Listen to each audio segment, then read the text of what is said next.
Keluarga Xiao benar-benar pintar memilih hari menikahi istri pewaris. Di hari yang sama dengan pemakaman Tuan Muda keempat, Xiao pengantin wanitanya benar-benar sial. Benar sekali ku dengar pewaris itu menikahi putri sah keluarga Jiang. Dia hanyalah gadis tukang jagal dari desa keluarga Xiao, sama sekali tidak menganggapnya serius.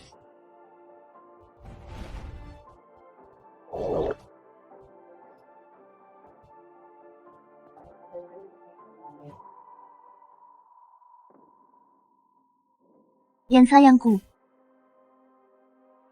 Jadilah penurut Yuaner, panggil aku suami.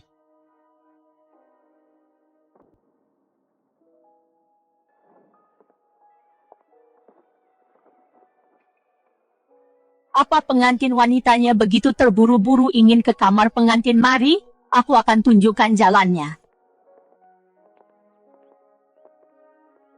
Mempelai prianya ada di dalam, masuklah.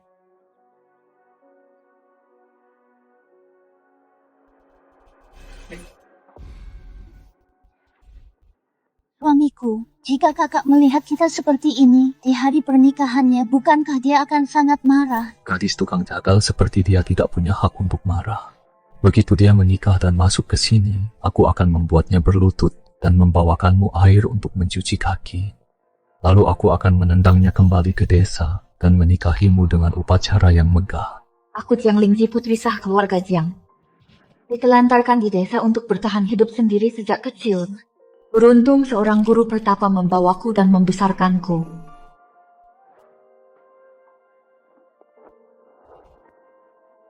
Jiang Lingyuan, Xiaoyan, kalian sudah bersusah payah bersiasat untuk menendangku kembali ke desa dalam mimpimu saja.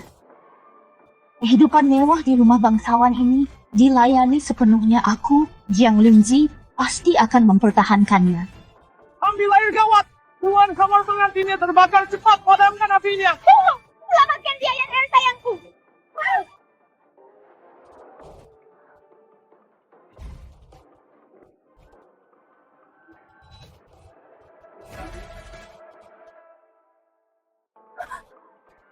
Di luar masih dalam suasana berkabung nona kedua Jiang. Dia benar-benar tidak sabar untuk merangkak ke tempat tidur kakak iparnya. Ini benar-benar memalukan. Benar, dia tidak tahu.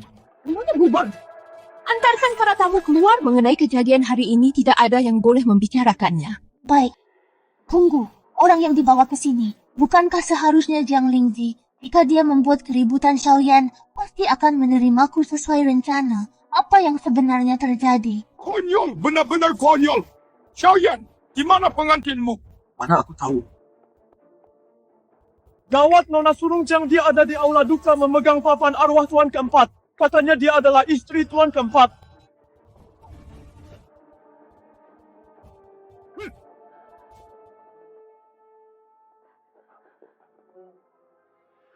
Dasar gadis tukang jagal, hari ini adalah hari pernikahanmu dengan Yan Er. Siapa yang kau kutuk dengan memakai baju duka ini? Siapa bilang aku akan menikah dengan Xiaoyan? Yang menyambutku hari ini adalah peti mati Jenderal Xiao. Jadi aku adalah istrinya. Apa Jiang Lingzi sudah gila karena marah? Benar, hanya untuk membalas dendam. Dia mengalihkan pernikahannya kepada Xiao Jingyi. Tidak peduli sehebat apapun dia tetaplah orang mati. Oh, dasar wanita gila. Menikah dengan pria hidup berarti harus melawan selir. Menikah dengan orang mati menjadikanku nyonya rumah. Xiao Jingyi memiliki kedudukan yang tinggi. Mulai sekarang, saat Xiaoyan melihatku, dia harus memanggilku bibi keempat dengan hormat. Ini adalah keuntungan bagiku. Gadis ini menarik. Nak hidup seorang janda tidaklah mudah. Nyonya menjadi janda memang sulit. Tapi tidak sesulit terjebak dengan suami yang memberiku rasa malu yang begitu besar. Jenderal adalah pahlawan yang gugur demi negara, tapi dia tidak meninggalkan keturunan. Aku bersedia mengadopsi ahli waris untuknya, agar garis keturunannya tetap berlanjut setelah dia tiada. Aku mohon izinmu, Nyonya. Baiklah, karena tekadmu sudah bulat, aku akan memberimu peringatan dulu. Silakan katakan. Sebagai janda Jingyi, kau miliknya saat hidup dan saat mati. Jika kau berani bertingkah, aku akan mengirimmu untuk menyusulnya ke alam baka. Jangan pernah berpikir untuk bercerai. Hanya itu saja. Apa kau masih ingin menikahinya? Kakak sangat mulia dan tidak mementingkan diri sendiri. Dia tidak akan menyesal, kan? Benar, Ling Yuan sudah mengandung anakku. Aku harus menikahinya. Meskipun Paman Buyut sudah mati, kau masih harus. Aku adalah tetuamu, beraninya kau bicara seperti itu pada tetuamu. Aku akan menikahinya. Mulai hari ini.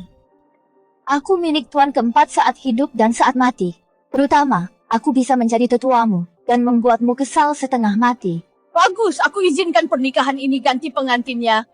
Dengarkan semuanya, mulai hari ini Jiang Lingji adalah nyonya keempat yang terhormat di kediaman duka kita.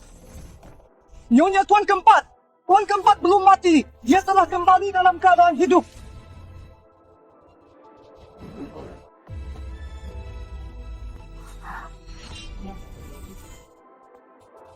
Apa yang sebenarnya terjadi? Cepat katakan.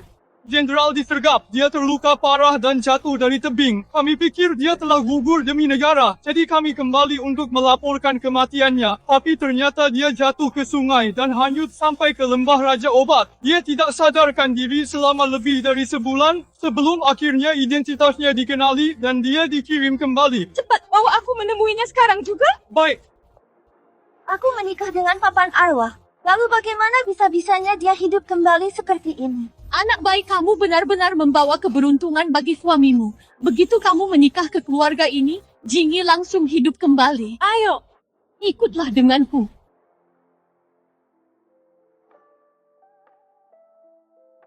Jadi ini mendiang suamiku, ya ampun.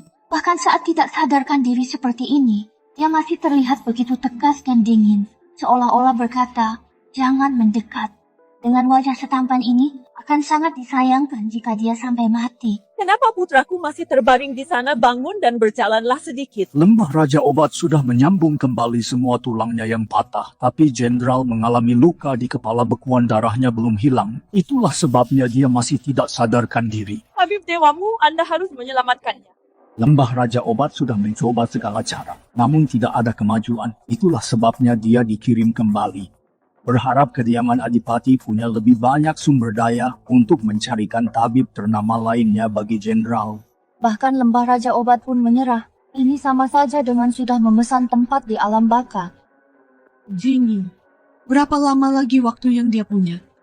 Jika dia tidak bangun dalam 3 bulan, maka Maksudmu jika putraku tidak bangun, dia akan benar-benar pergi?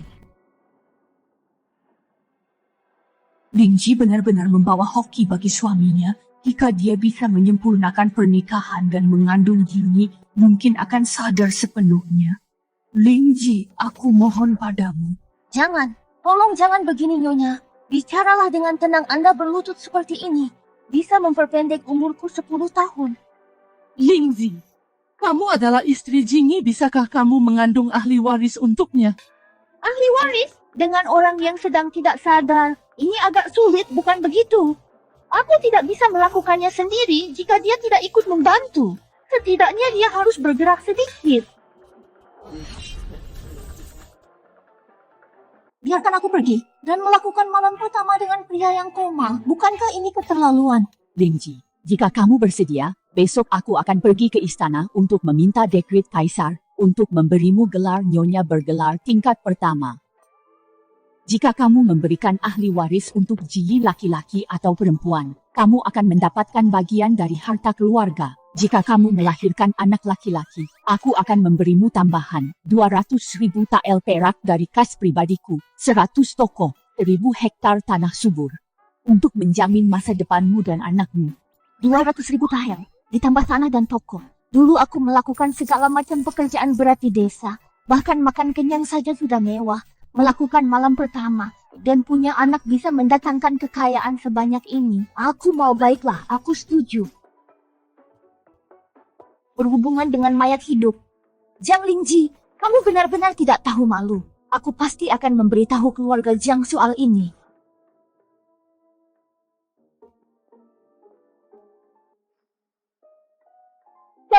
Jangan panik, Xiaoji terlihat agak menakutkan. Tapi sebentar lagi, dia hanya akan berbaring di sini dengan patuh untuk aku urusi. Ya.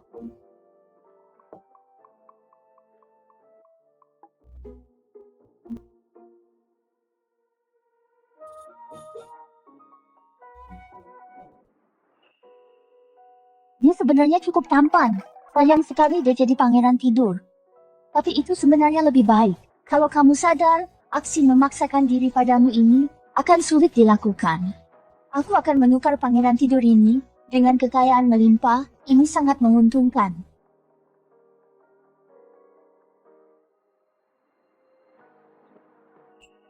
Jenderal, apakah Anda sudah bangun? Aku jatuh dari tebing sebelum pingsan. Luka-lukaku pasti sangat parah, sampai aku tidak bisa bergerak sama sekali. Aku hanya bisa mendengar.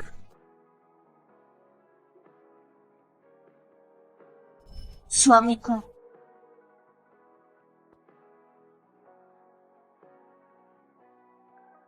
Nyonya keempat, air panasnya sudah siap. Yang keempat, apa aku sudah menikah? Apakah ibu memutuskan untuk menikahkanku dengan seseorang demi menangkal sial? Aku, Jenderal Besar Utara yang agung. Bagaimana bisa aku berakhir bergantung pada seorang wanita untuk menyelamatkan nyawaku? Menikah itu melelahkan. Lupakan saja untuk malam ini. Kita lakukan malam pertamanya besok saja. Hah, kamu enak ya, hanya berbaring di sini. Tidak peduli apapun yang terjadi, bahkan jika langit runtuh. Seandainya aku bisa sepertimu, dan hanya rebahan seperti ini, maka tidak ada yang bisa memaksaku kembali ke kediaman Jiang tempat neraka itu. Gadis dari keluarga Jiang itu, bukankah seharusnya dia menikah dengan keponakanku? Tunggu, apakah dia orang yang seharusnya menjadi keponakan menantuku? Kakak ipar, lihatlah ingatanku ini. Karena sekarang aku bagian dari cabang keempat maharku, masih tertahan di cabang pertamamu. Itu sungguh tidak pantas. Aku akan memindahkannya kembali ke tempat seharusnya. Kembali ke tempatku sendiri, agar aku tidak merepotkanmu lagi. Tunggu. Apa? Kamu mau mengambil maharnya? Mahar itu disiapkan oleh Nyonya Jiang untuk Ling Yuan. Itu hanya disimpan di sini sementara. Apa hubungannya denganmu? Oh, jadi maksudmu kamu tidak mau mengembalikannya? Tidak akan apa yang akan kamu lakukan pelayan. Antar Nyonya keempat keluar. Jadi kamu benar-benar tidak mau mengembalikannya? Aku penasaran tangan siapa yang akan kupatahkan selanjutnya, kira-kira siapa ya? Pergi dan ambilkan untuknya cepat.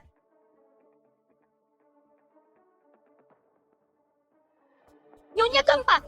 Peti-peti maharnya semuanya kosong. Berani sekali kau Chuanying. Aku hanya mencari seseorang untuk latihan. Beraninya kau menggelapkan harta peninggalan ibuku. Baiklah, besok adalah hari kunjungan ke rumah orang tua. Lihat saja bagaimana aku akan mengambilnya kembali beserta bunganya, mengambil kembali mas kawinku.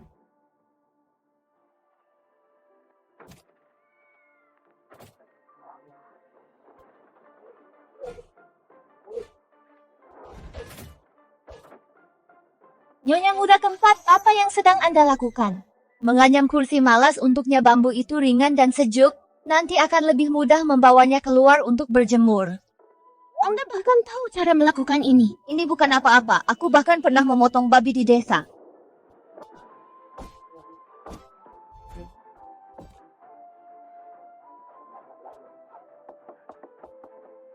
Keahlian pisau Lingzi lebih efisien daripada tukang jagal veteran.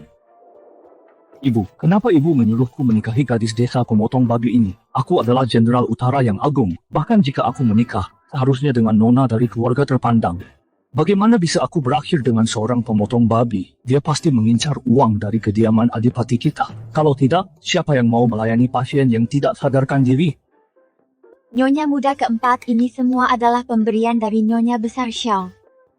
Terutama Liontin Giok ini, kenakanlah untuk kunjungan ke rumah orang tua besok. Anda akan terlihat sangat anggun.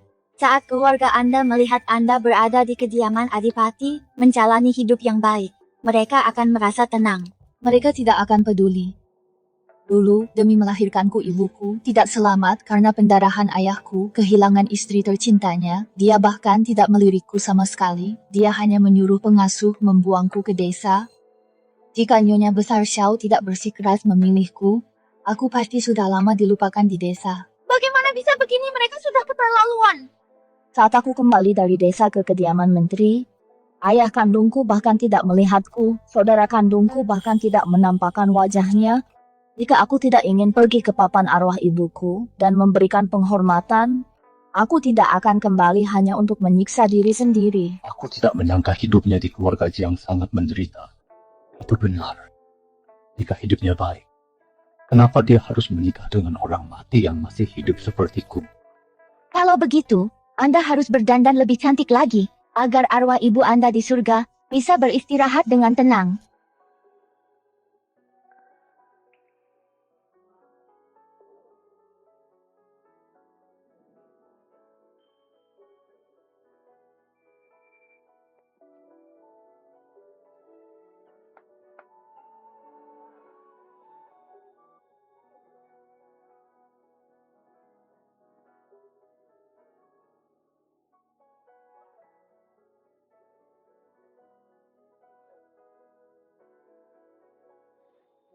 Jenderal, saat ini hanya Anda satu-satunya keluarga yang tersisa bagiku.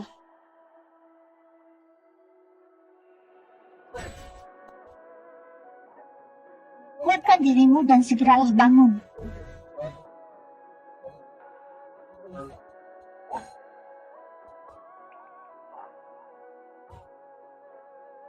Dia menangis. Apa yang terjadi? Mendengar tangisannya.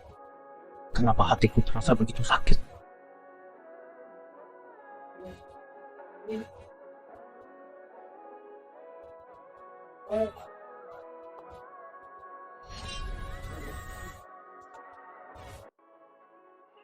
Sudah, jangan menangis lagi. Aku bukan wanita lemah yang rapuh. Aku punya banyak kekuatan dan cara untuk membereskannya. Prioritas utama saat ini adalah meneruskan keturunan jenderal. Begitu lebih baik.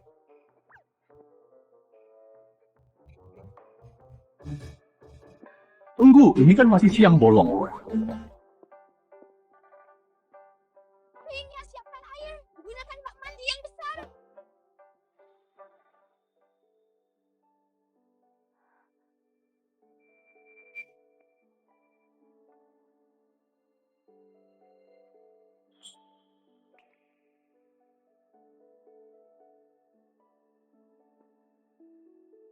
Wah, Jenderal, tubuhmu ini kau pasti sudah berlatih keras. Beraninya wanita ini.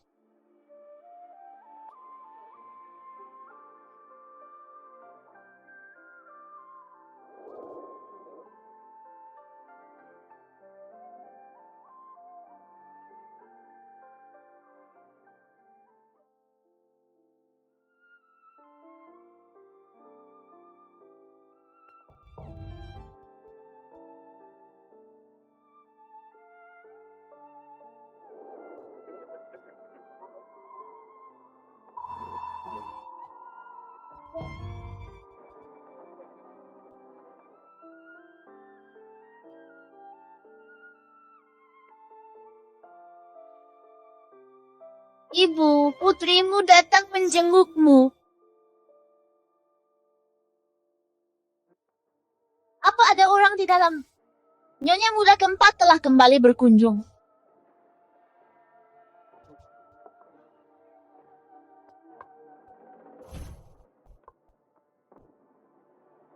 Jiang Lingzi, berlututlah. Apa kau tahu apa kesalahanmu?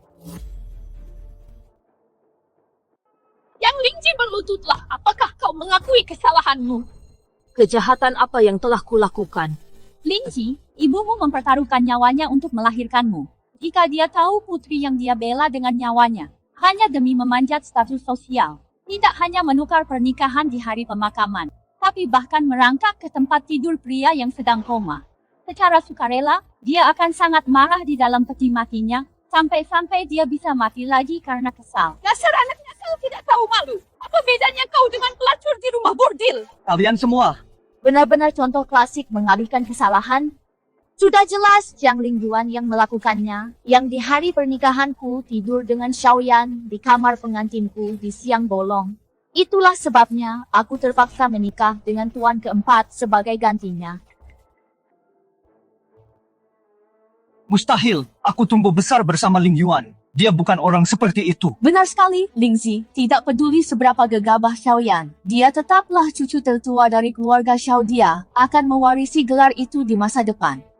Jika Ling Yuan menikah dengannya bersamamu, bukankah akan bagus untuk saling mendukung? Siapa yang mau berbagi suami dengannya? Tidak peduli seberapa keterlaluan Ling Yuan.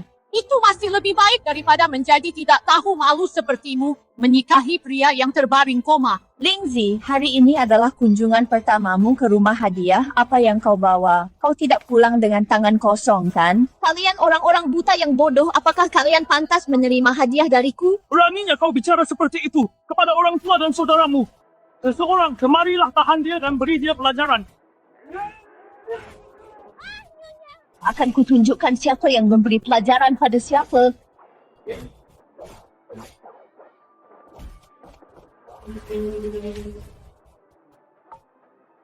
Kembalikan maharku. Mencoba menakuti kami gadis desa yang tidak punya pengalaman dunia.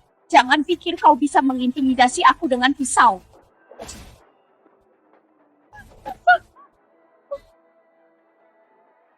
Aku tidak bisa menjamin kemana tebasan berikutnya akan mendarat di mana itu. Itu ada di... Di ruang penyimpanan saya utara. Kalian semua ikuti aku.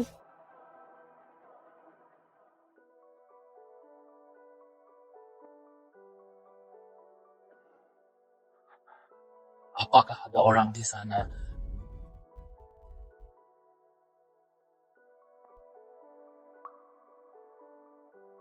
Ella nafas aku pasti sudah gila.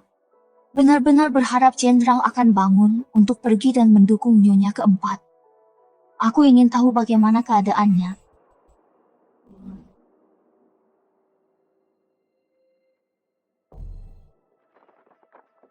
Nyonya, ini adalah kunci interlocking 7 bintang, hadiah dari Kaisar. Kebetulan sekali kami memberikan kunci ruang penyimpanan kepada kepala pelayan. Dia kebetulan sedang pulang ke kampung halamannya untuk mengunjungi kerabat.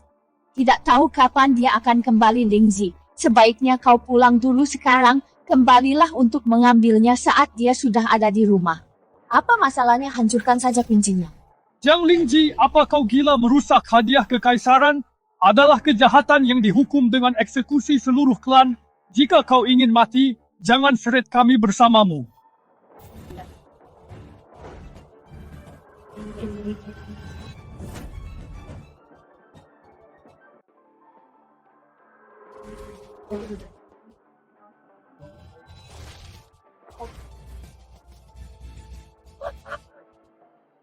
Terjemahan gagal. Response AI tidak valid. Terjemahan gagal. Response AI tidak valid. Terjemahan gagal. Response AI tidak valid. Terjemahan gagal. Response AI tidak valid. Terjemahan gagal. Response AI tidak valid. Terjemahan gagal. Response AI tidak valid. Terjemahan gagal. Response AI tidak valid. Terjemahan gagal. Response AI tidak valid. Terjemahan gagal. Response AI tidak valid. Terjemahan gagal. Response AI tidak valid. Terjemahan gagal. Response AI tidak valid. Terjemahan gagal. Response AI tidak valid. Terjemahan gagal. Response AI tidak valid. Terjemahan gagal. Response AI tidak valid. Terjemahan gagal. Response AI tidak valid. Terjemahan gagal. Response AI tidak valid. Terjemahan gagal. Response AI tidak valid. Terjemahan gagal. Response AI tidak valid. Terjemahan gagal. Response AI tidak valid. Terjemahan gagal. Response AI tidak valid. Terjemahan gagal. Response AI tidak valid. Terjemahan gagal. Response AI tidak valid. Terjemahan gagal. Response AI tidak valid. Terjemahan gagal. Response AI tidak valid. Terjemahan gagal. Response AI tidak valid.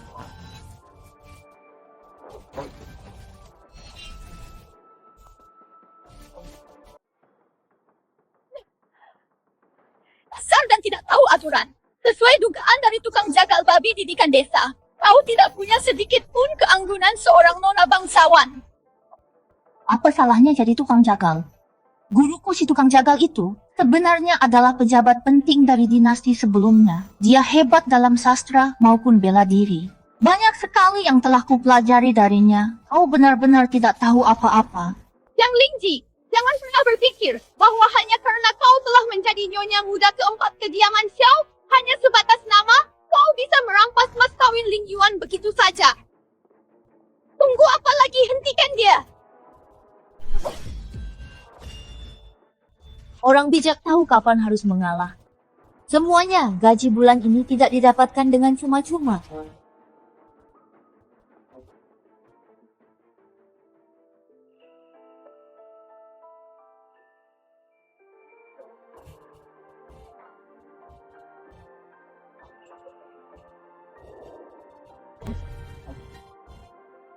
Jenderal, Anda akhirnya sadar.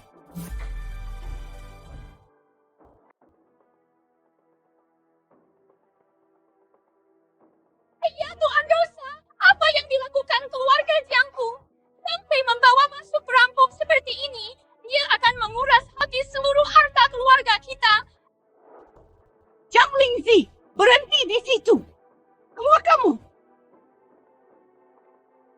Lingzi, apa kamu tidak punya rasa hormat pada orang tua? Aku adalah istri jenderal keempat dari kediaman adipati, statusku jauh di atas kalian. Seharusnya kalianlah yang memberi hormat padaku. Beraninya kamu, Jiang Lingzi, Jenderal Xiao sekarang sudah seperti mayat hidup? Tidak tahu kapan dia akan mati. Semua orang tahu statusmu sebagai nyonya keempat hanyalah gelar kosong.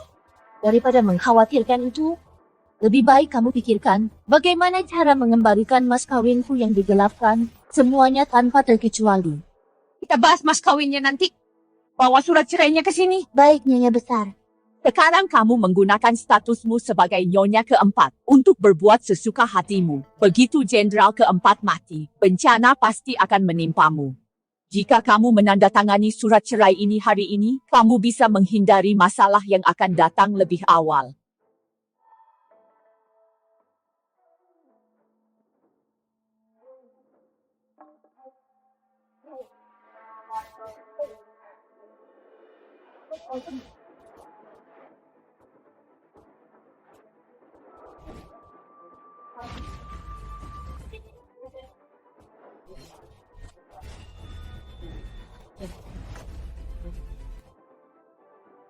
Aku adalah nyonya keempat dari kediaman Markis. Memangnya kalian pikir kalian siapa berani-beraninya mengancamku dengan perceraian? Pergi, cepat panggil ayahmu kembali. Beritahu dia rumah ini sedang dikacaukan.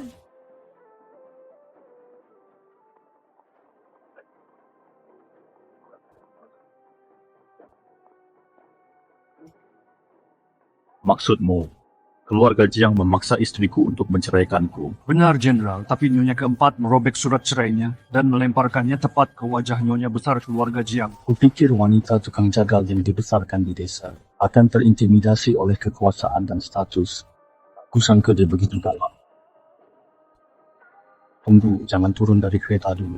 Aku ingin melihat sandiwara kecil ini bagaimana mereka akan memainkannya.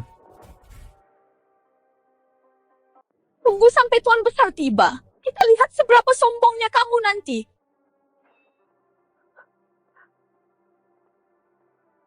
Nyonya Jiang, silakan lanjutkan.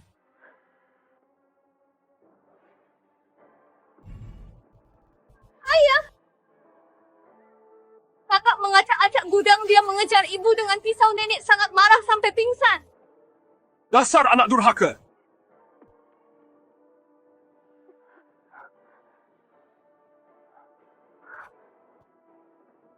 Benar-benar memalukan keluarga. Keluarga Jiang punya warisan panjang yang terhormat. Bagaimana bisa kami melahirkan orang sepertimu? Preman kasar yang hanya tahu cara membunuh. Ibumu mati demi kamu. Bukannya berterima kasih, kamu malah kembali untuk menghancurkan keluarga. Dasar anak durhaka. Durhaka. Kamu bahkan tidak pantas menyebut nama ibuku. Ini pemberontakan. Dasar gadis sialan, berlututlah pengawal. Bawakan tongkat hukuman keluarga. Kakak, ini semua salahku. Seharusnya aku tidak berada di rumah ini. Membuatmu tidak senang. Aku hanya minta agar kau tidak menyalahkan ayah. Jika ayah marah, pukul saja aku. Aku bahkan tidak akan menghindar. Selama itu bisa menenangkanmu, aku akan melakukan apapun. Oh, kamu sendiri yang mengatakannya? Semua orang mendengarnya, dia sendiri yang memintanya. Aku tidak punya banyak kebajikan, tapi saat seseorang memohon sesuatu padaku, aku tidak pernah mengecewakan mereka. Tamparan ini untuk merebut posisiku mencuri kasih sayang ayahku, dan tamparan ini untuk memutarbalikan fakta merusak reputasiku. Tamparan ini untuk hatimu yang jahat, dan mencoba mencuri mas kawin yang ditinggalkan ibuku. Ini keterlaluan dasar anak durhaka berani memukul orang tepat di depanku. Pengawal.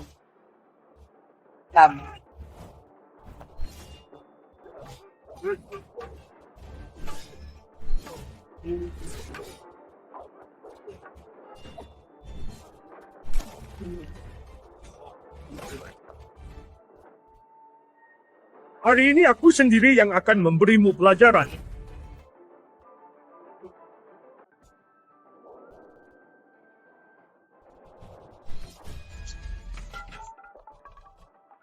Kau putri durhaka, beraninya kau menentang ayahmu. Ayah, mulai hari ini dan seterusnya, aku memutuskan semua hubungan dengan keluarga Jiang.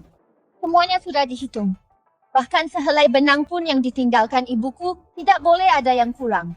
Nyonya, 60 peti yang tersisa ini, semuanya sudah lengkap. Bahkan kapas tua yang digunakan untuk alas peti, tidak ada satupun yang kami sisakan untuk mereka. Bagus, mari kita kembali.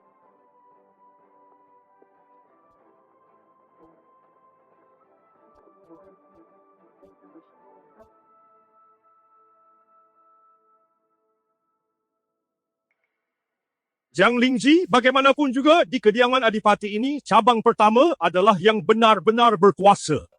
Kau terjebak dengan suami yang tidak bisa menafkahimu. Gelar nyonya keempat ini hanyalah angan-angan kosong. Gila sekarang juga, kau makhluk tak tahu diri. Kau pikir kau menang hanya dengan mengambil kembali benda-benda mati ini? Aku ingin lihat bagaimana pohon tanpa akar sepertimu, seseorang yang tidak punya suami untuk diandalkan, bisa bertahan berapa lama di keluarga Xiao.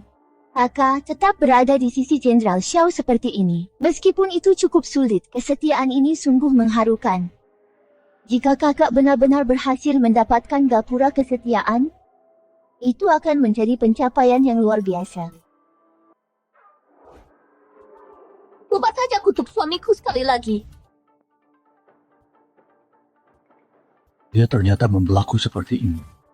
Suamiku adalah pahlawan besar yang berjuang demi negara.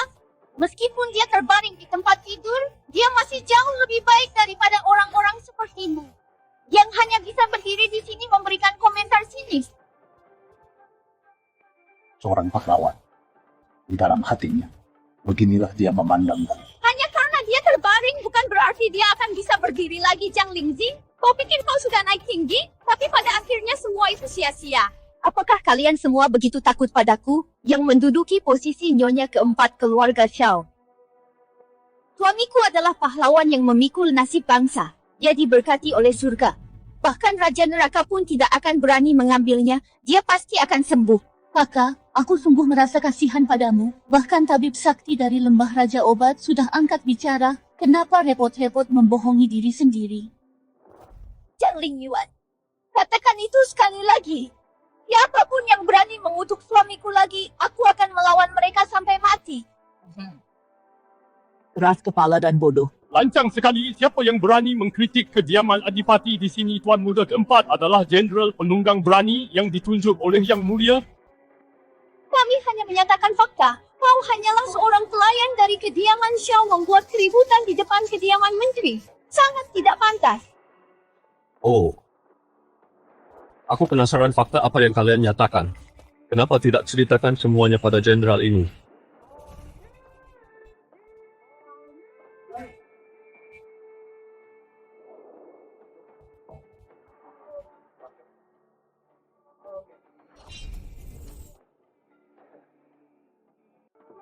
Oh?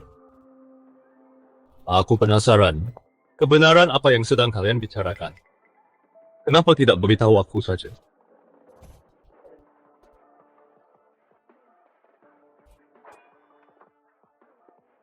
Bukankah mereka bilang dia tidak akan pernah bangun? Bagaimana bisa dia berdiri di sini sehat walafiat? Matilah aku. Dia sudah sadar. Aku tidur dengannya tanpa izin. Apa dia ke sini untuk membuat perhitungan dan menceraikanku?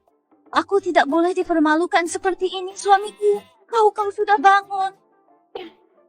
Mari kita bicarakan semuanya di rumah saja. Apa sudah terlambat jika aku pingsan di sini sekarang? Kau membuatkanku kursi santai setiap hari dan mendorongku keluar untuk berjemur. Sangat menantikan aku untuk bangun. Jika aku masih belum bangun juga, bukankah aku akan mengecewakan niat baikmu? Nyonya Jenderal baru saja bangun. Begitu mendengar Anda sedang mengunjungi keluarga Jiang, dia memaksakan diri datang ke sini untuk membelamu. Mengunjungi keluarga. Aku ini malah seperti sedang menggerebek rumah orang tuaku sendiri. Apa dia benar-benar ke sini untuk membelaku dan bukan untuk membuat perhitungan denganku? Jenderal, Anda baru saja bangun, tubuh Anda masih lemah. Anda tidak boleh memaksakan diri seperti ini. Kembalilah dan berbaringlah. Urusanku di sini hampir selesai. Kenapa matamu merah? Siapa yang menindasmu? Mereka tidak pantas menerima air mataku. Hanya saja melihatmu sudah bangun membuatku menangis bahagia. Istriku memang murah hati dan tidak suka bertengkar. Tapi aku, Xiao Jing, selalu berjiwa sempit dan tidak akan pernah membiarkan penghinaan tanpa balasan.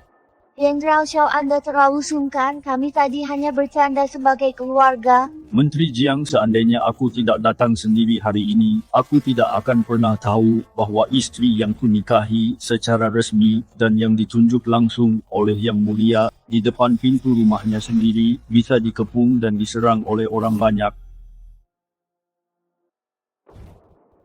Jenderal, tolong tenanglah. Ini salahku karena gagal mengurus rumah tangga. Aku merasa malu. Gagal mengurus rumah tanggamu. Kalau begitu, biar aku yang mengurusnya untukmu. Suamiku, aku punya ide. Katakanlah. Ku dengar biara Jingxin di luar kota sangat tenang. Itu tempat terbaik untuk menyucikan jiwa. Mengapa tidak membiarkan ibu dan adik tinggal di sana dalam waktu lama untuk merenungkan perbuatan mereka? Itu akan memenuhi ketulusan mereka tadi saat mengajukan diri untuk ibuku. Lakukan sesuai perkataan Nyonya keempat, pengawal bawa Nyonya dan Nona kedua ke biara Jingxin pergi sekarang juga. Mengandung anak kalian. Berhubungan sebelum menikah kau. Pengawal bawa mereka pergi untuk merenung dalam kesendirian. Suamiku, ayo kita kembali. Tempat ini sangat berantakan. Jika kita tinggal lebih lama lagi, aku takut ini akan menyinggungmu. Baiklah. Bantu bawakan mas kawin Nyonya kembali ke kediaman Duk. Baik, Tuan Jenderal.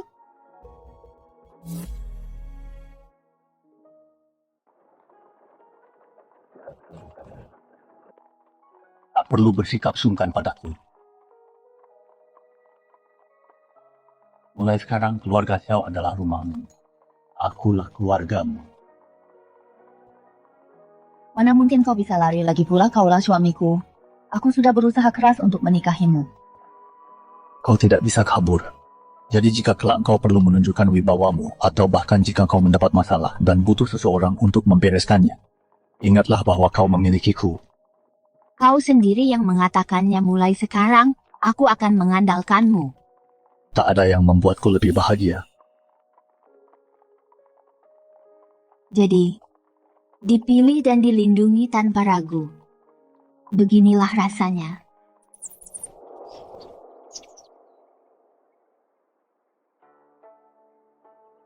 Salam, Nyonya keempat selir Yuan, kami berkata. Dia kebetulan menemukan milik mendiang Nyonya kantong wewangian dan ingin mengembalikannya kepada pemilik aslinya agar hatinya tenang. Baiklah, aku mengerti Zhang Linhuan baru saja masuk ke kediaman ini sebagai selir dan dia sudah mulai berulah. Nyonya, aku takut yang dijebakan. Apa yang perlu ditakutkan? Lagi pula aku juga sedang bosan. Ayo kita lihat apa yang sebenarnya dia rencanakan.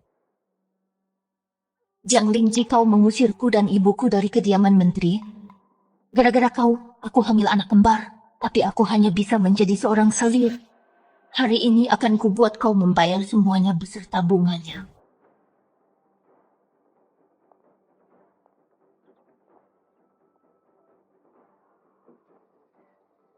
Aku senang kakak bisa datang. Sekarang akhirnya aku bisa tenang. Kantong wewangiannya ada di dalam kotak rias. Silakan ambil sendiri, Kak.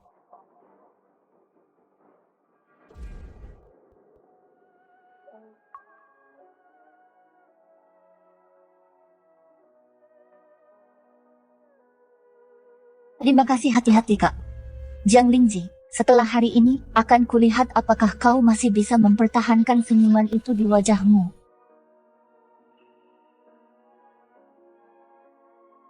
Ada apa?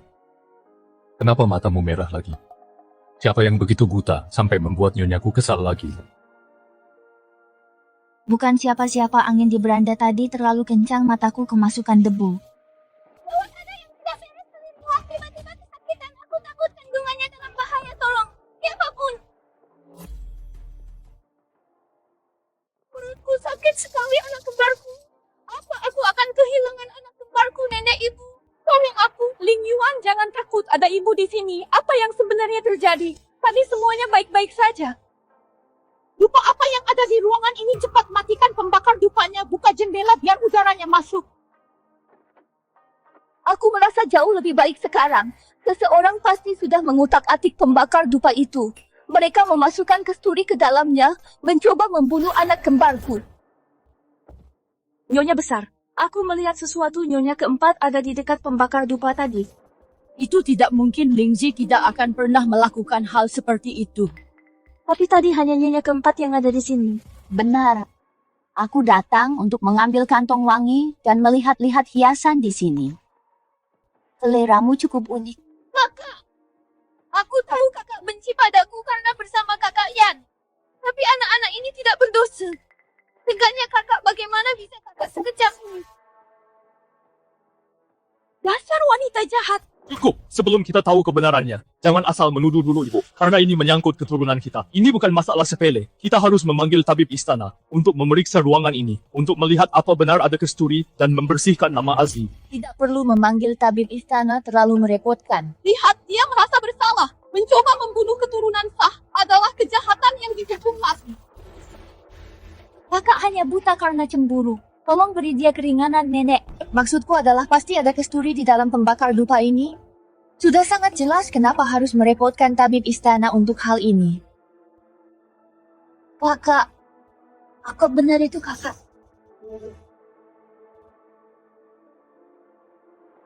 Chun Liu, matamu tajam sekali. Kalau begitu perhatikan baik-baik. Apa aku pakai tangan kiri atau tangan kanan saat menyentuh pembakar dupa itu?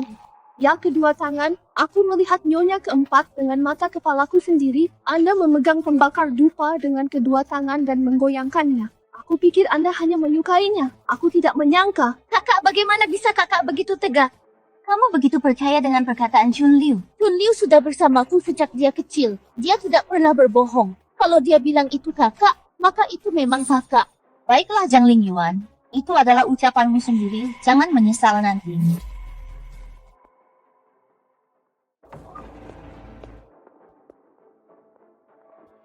Jiang Lingji, kamu cuma cemburu karena aku akan menikah dengan Ling Yuan. Tega-teganya kamu menyakiti bayi kembar yang belum lahir itu. Dasar wanita berhati ular. Jangan terburu-buru, suamiku, tunggu saja pertunjukannya dimulai. Kalian, apa kamu terlalu percaya diri? Apa maksudmu? Kamu sudah lihat suamiku. Dia adalah pendekar yang hebat dan luar biasa. Sekarang lihatlah dirimu sendiri. Untuk apa aku melepaskan suami yang begitu berharga hanya demi cemburu padamu? Apa kamu tidak pernah bercermin? Berhentilah bersikap tidak masuk akal. Kami punya saksi dan bukti. Saksi dan bukti. Baiklah, bibi keempatmu akan menunjukkan sesuatu yang lebih nyata. Lingzi, hati-hati. Lihat, dia menyentuhnya dengan tangannya sendiri. Dia mengakui kesalahannya.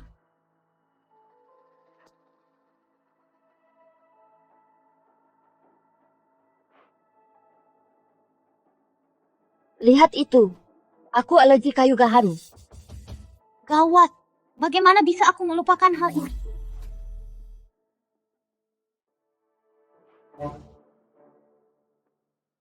Lihat kan, aku alergi kayu gaharu. Jika aku benar-benar membuka tutupnya, memasukkan obatnya, dan menutupnya kembali. Setelah repot-repot begitu, Tanganku pasti sudah bengkak seperti kaki babi merah. Sialan, bagaimana aku bisa melupakan hal itu? Lalu bagaimana kau begitu yakin ada kesturi di dalamnya? Jiang Lingyuan sendiri yang mengatakannya. Dia bahkan tidak mencari tahu dulu sebelum menjebakku. Dia sangat bodoh sampai aku hampir merasa kasihan padanya. Hal yang sangat memalukan, beraninya kau menggunakan darah dagingmu sendiri sebagai bidak untuk melakukan perbuatan kotor seperti itu. Apa kalian pikir aku sudah terlalu lama terbaring di tempat tidur hingga aku tidak bisa lagi memegang pedang sehingga kalian berani menindas istriku seperti ini? Paman keempat ini salah paham, ini pasti kesalahpahaman besar. Cukup. Lingzi adalah korbannya.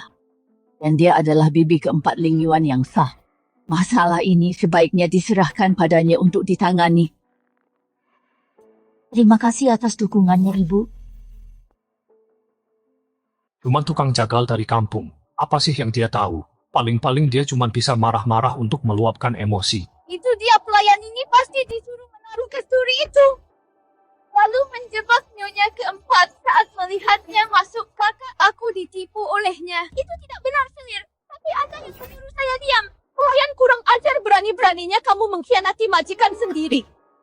Ini karena kurangnya disiplin saya terhadap pelayan. Saya terlalu cepat mempercayai pelayan ini. Itulah kenapa kesalahpahaman ini terjadi dan mengganggu semuanya. Langkah yang cerdas mengorbankan pion untuk menyelamatkan raja luar biasa. Kalau saja aku tidak alergi kayu gaharu, aku pasti sudah dituduh selamanya. Meskipun aku tidak alergi, aku punya banyak cara untuk terlihat seperti sedang alergi, bermain trik denganku. Tidak, bukan seperti itu. Yang Lingyuan, hatimu sungguh jahat, memfitnah orang yang lebih tua, dan mengganggu ketenangan rumah tangga ini. Menurut aturan rumah kamu harus diusir. Tidak, sama sekali tidak boleh. Lingyuan sedang mengandung anakku. Bibi keempat, aku mohon kasihanilah dia. Oh, lalu menurutmu bagaimana dia harus dihukum? Baiklah. Demi anak itu, aku akan memaafkan kesalahan fatalmu. Tapi kamu tidak akan lolos dari hukuman.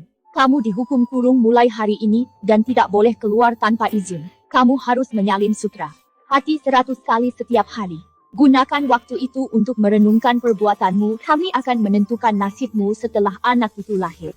Lingyuan, kamu kenapa cepat segera panggil dokter keluarga? Aku lelah. Menantu sulung. Bantu aku kembali. Tapi ibu ini, Lingzi tahu apa yang dia lakukan. Yang Lingzi, kamu menakuti Lingyuan sampai dia pingsan. Jika terjadi sesuatu pada anakku, aku tidak akan pernah memaafkanmu. Pingsan bukan masalah besar.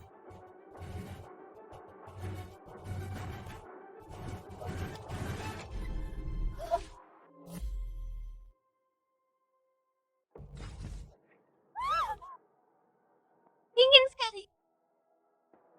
Siapa yang menyerangku?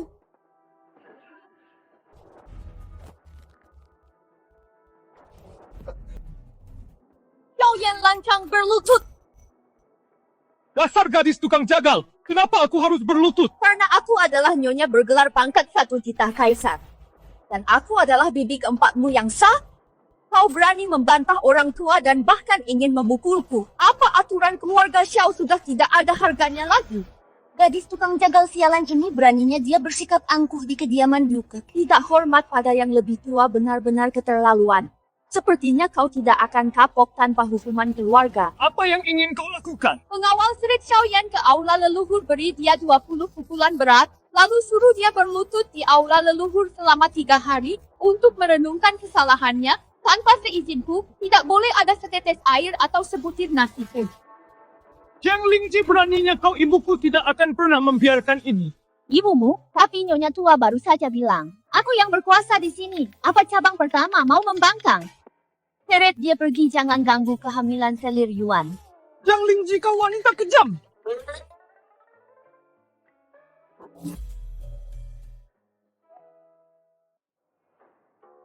Chun Liu. Awasi nyonyamu, pastikan dia tetap diam dan menyalin kitab suci. Jika dia berulah lagi, dia harus menanggung akibatnya. Baik, nyonya, saya akan mengawasinya dengan ketat.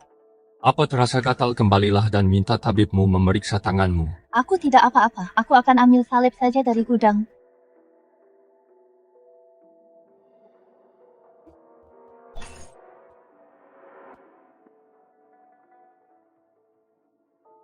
Sungguh keterlaluan putri tukang jagal itu berani-beraninya menggunakan hukuman keluarga. Dia bahkan berani membuat Yan Erku kelaparan. Apa dia tidak menghargaiku sama sekali sebagai kepala rumah tangga? Ibu, dia bersikap semena-mena hanya karena didukung paman keempat dan nenek. Jika kita tidak menghentikannya, dia akan menguasai seluruh rumah. Mimpi saja dia. Kediaman Xiao bukan tempat baginya untuk bertindak liar. Fokus saja pada pemulihanmu. Aku akan pastikan dia membayar apa yang telah dia lakukan padamu.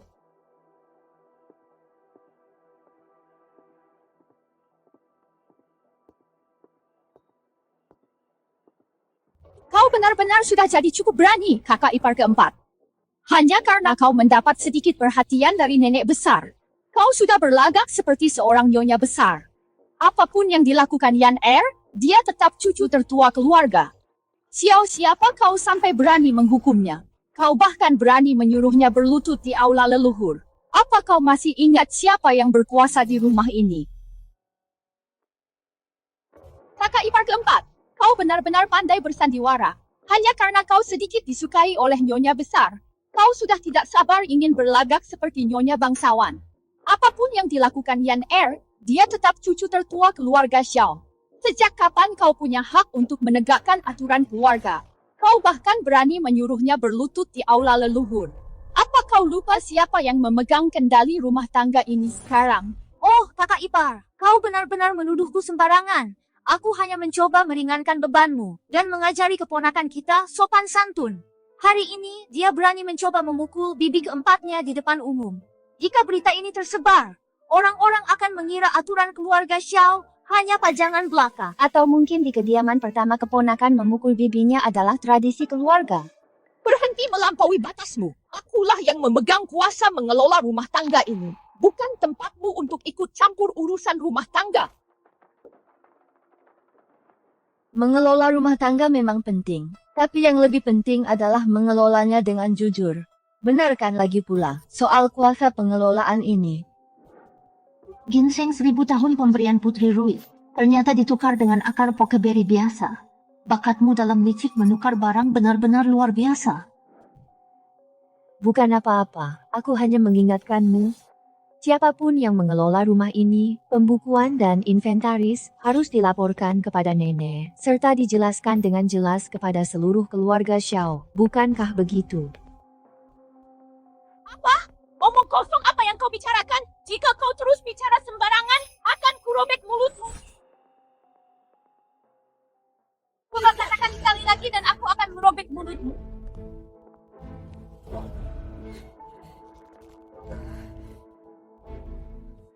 Ibu-ibu harus membelaku ipar keempat sudah tidak punya rasa hormat lagi terhadap senioritas atau tingkatan keluarga. Menghukum Yan Er adalah satu hal, tapi barusan dia terus-menerus mengejekku, menertawakan ketidakmampuanku dalam mengelola rumah tangga. Selama bertahun-tahun aku mengelola rumah ini.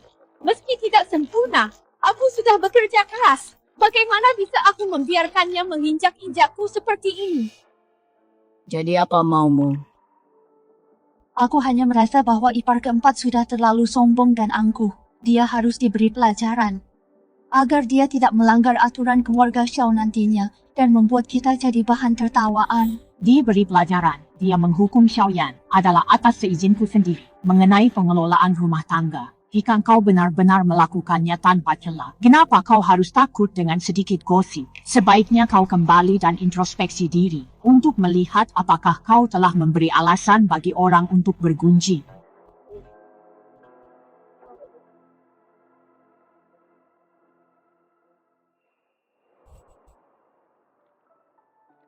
Salam hormat, Ibu. Pengawal, baru saja datang melapor bahwa tabibmu berpesan, meskipun luka luar suamiku sudah sembuh, energi vitalnya sangat terkuras. Dia butuh ginseng kualitas terbaik untuk memulihkan kesehatannya secara perlahan. Gawat, gadis tukang jagal ini akan merusak segalanya. Kesehatan Jinyu adalah prioritas. Saat Putri Rui berkunjung tahun lalu, dia menghadiahkan ginseng 1000 tahun yang berkualitas. Itu sangat cocok untuk digunakannya. Pergilah ke gudang dan ambil itu. Ibu, hadiah dari Putri Rui, pasti itu hadiah yang sangat berharga.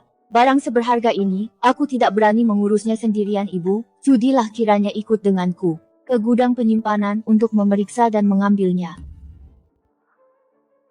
Gawat, gadis penjagal ini bakal mengacaukan segalanya. Baiklah. Seiring bertambahnya usiaku, aku memang harus lebih banyak bergerak. Mari kita lihat bersama. Aku juga akan ikut. Aku yang paling hafal dengan isi gudang kediaman ini. Aku bisa bantu ibu dan kakak ipar keempat mencarinya. Nyonya besar, Nyonya keempat, inilah hadiah dari Putri Rui Ginseng 1000 tahun. Lingzi ambil dan segera gunakan untuk Jingyi. Ini benar-benar harta karun. Jenderalku beruntung memilikinya.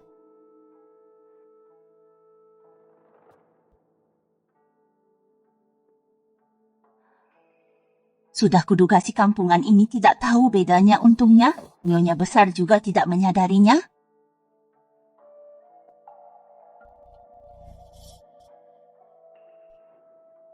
Ibu, sepertinya ini bukan ginseng 1000 tahun. Yang Lingji, jangan bicara sembarangan. Sudah jelas ini yang dihadiahkan Putri Rui Ginseng 1000 tahun. Catatan gudang sudah sangat jelas. Kamu cuma gadis desa. Tahu apa kamu soal ginseng? Jangan bicara sembarangan di sini.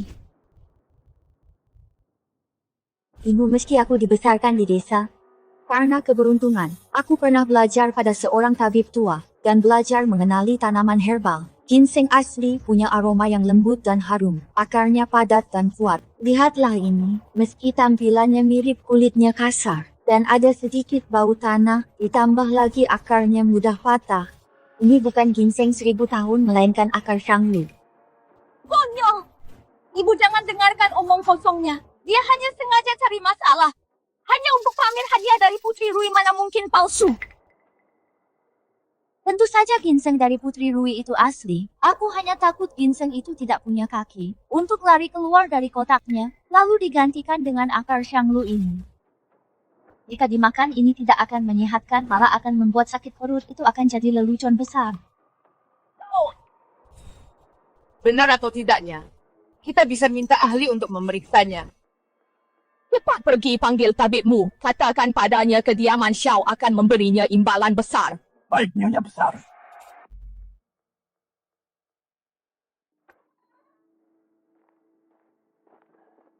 Nyonya, Anda memanggil saya dengan terburu-buru. Ada masalah apa? Maaf merepotkan Anda, tabib, tolong lihat barang berharga ini. Apakah ini Raja Ginseng 1000 tahun itu? Menjawab pertanyaan Nyonya. Ini jelas bukan ginseng. Ini sebenarnya akar pokewit. Bentuknya mirip tapi sifatnya berbeda. Sifatnya berlawanan dan sedikit beracun. Sama sekali tidak boleh digunakan sebagai obat. Apa yang akan terjadi jika suamiku salah meminumnya? Zat ini dan obat pelancar darah yang diminum jenderal akan berbenturan. Jika direbus dan diminum bersamaan, saya khawatir tabib terhebat sekalipun akan sulit untuk menyelamatkannya.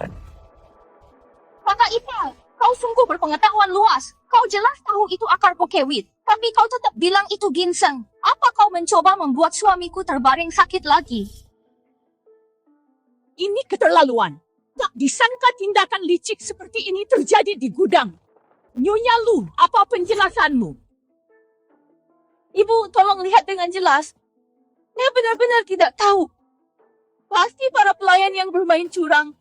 Atau mungkin ada kesalahan saat inventaris, mungkin itu dari pihak Putri Rui. Kakak Ipa, alasan itu malah lebih menarik lagi. Putri Rui memiliki status yang begitu mulia. Mungkinkah beliau mengirim hadiah yang salah? Bahkan jika kita anggap ada kesalahan, orang yang memeriksa dan mencatat inventaris, apakah dia benar-benar buta? Menurutku, sepertinya ada cukup banyak tikus di gudang ini, dan mereka mencuri lebih dari sekadar barang ini. Kau hanya mencoba menjatuhkanku saat aku terpuruk dan memfitnahku. Ibu, ini bukan masalah sepele. Ini menyangkut keselamatan dan reputasi seluruh keluarga. Kita harus menyelidiki ini secara menyeluruh, sampai kebenarannya terungkap. Baiklah, aku akan menyerahkan masalah ini padamu untuk ditangani. Segera segel gudangnya. Semua buku besar dan barang harus disita. Tidak ada yang boleh dipindahkan tanpa perintahku. Semua manajer yang terlibat, minta mereka semua menunggu di ruang samping. Aku sendiri yang akan menanyai mereka satu persatu. Meski gadis ini tumbuh besar di desa, dia pembawaannya seperti seorang nyonya rumah sejati. Ibu, penyelidikan menemukan banyak ketidaksesuaian dalam catatan.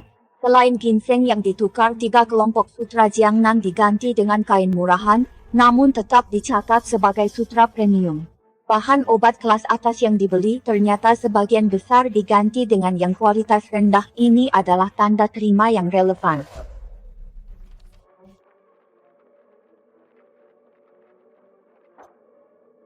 Nyonya Lu, beginikah caramu mengelola rumah tangga?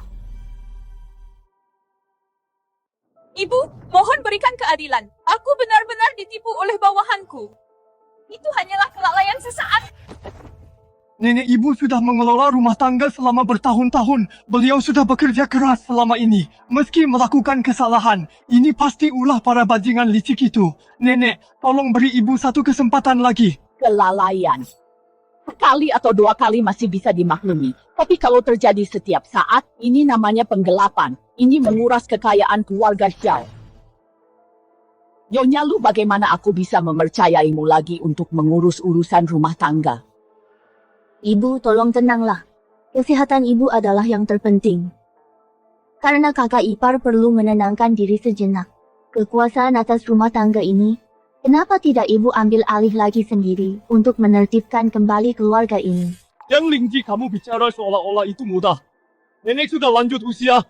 Dan kamu masih ingin beliau lelah bekerja dan khawatir. Apa sebenarnya niatmu? Bibi keempatmu hanya memikirkan rumah tangga ini. Ibu-ibu benar-benar tidak boleh terlalu lelah lagi. Karena Lingzi sudah menjadi nyonya. Dari kediaman keempat audit ini menunjukkan betapa teliti dan mampunya dia. Kenapa tidak biarkan dia memimpin rumah tangga? Untuk sementara ibu bisa membimbingnya perlahan. Ini akan menjadi pengalaman yang bagus untuknya ibu. Bagaimana menurutmu? Biarkan dia mengelola rumah tangga seseorang dari desa. Apa yang dia tahu tentang mengurus rumah tangga? Apa dia paham etiket sosial di antara keluarga bangsawan? Apa dia tahu cara mengatur pelayan atau mengaudit pembukuan? Paman keempat, Anda yang mengaudit pembukuannya untuk dia hanya demi mendorongnya berkuasa, memanjakan istri itu sah-sah saja. Tapi bukankah ini mendorong keluarga Xiao ke dalam bencana? Xiaoyan, aku memang mengaudit pembukuannya sendiri. Berapa banyak kata yang bisa kamu baca, kemampuan apa yang kamu punya untuk mengaudit pembukuan? Seberapa kurangnya pun aku masih lebih baik daripada beberapa orang. Jika kamu tidak yakin, mari kita bertanding. Bertanding? Tentang apa? Lomba menyembelih babi, hahaha? Ide bagus. Tapi kita tidak akan melakukan itu hari ini. Bagaimana kalau lomba sempoa? Apa kamu berani? Aku sudah belajar sempoa dari guru-guru hebat sejak kecil. Mana mungkin aku kalah dari tukang jagal babi seperti dia. Kenapa aku tidak berani? Aku cuma takut kamu kalah telak. Sampai kamu kehilangan muka nenek, mohon jadilah saksi kami. Kedua buku kas ini sama persis, batas waktunya adalah 1 batang dupa. Siapapun yang menghitung defisit dengan akurat lebih dulu dan menemukan kesalahannya akan menjadi pemenangnya mulai. Catatan sesederhana ini bukan tantangan bagiku berlagak sekali dia. Aku bertaruh dia bahkan tidak paham isinya. Dia benar-benar buta huruf. Apa kamu cuma sedang mengagumi lukisan? Kamu bahkan belum menggerakkan 1 biji sempoa pun. Apa kamu pikir angkanya akan muncul sendiri hanya dengan ditatap? Nenek, 2 catatan ini salah.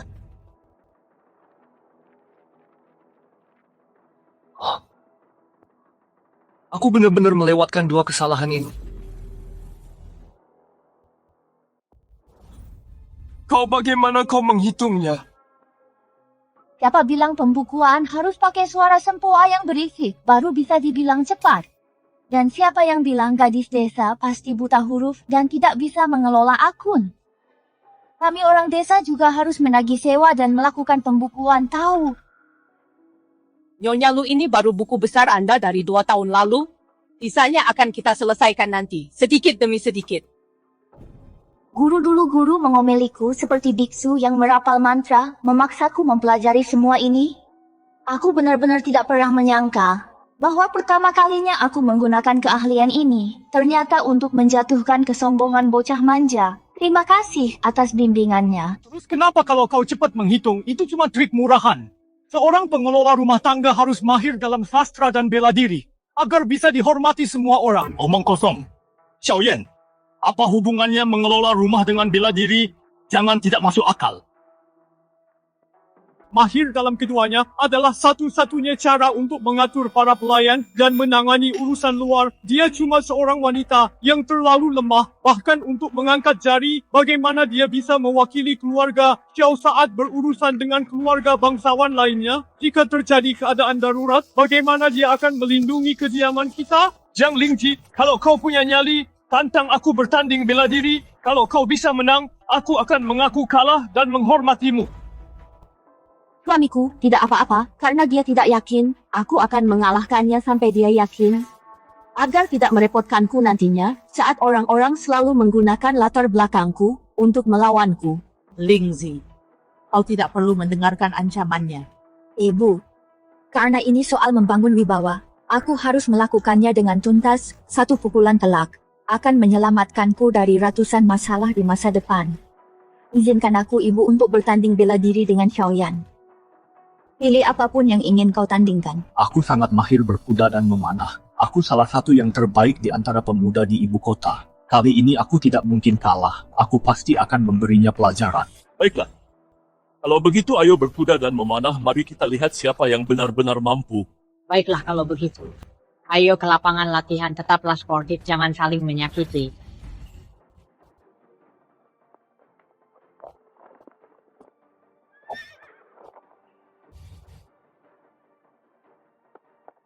Yang Lingji, belum terlambat untuk menyerah sekarang. Sebelum kau mempermalukan dirimu sendiri karena jatuh dari kuda menangis seperti bayi, tidak akan terlihat bagus.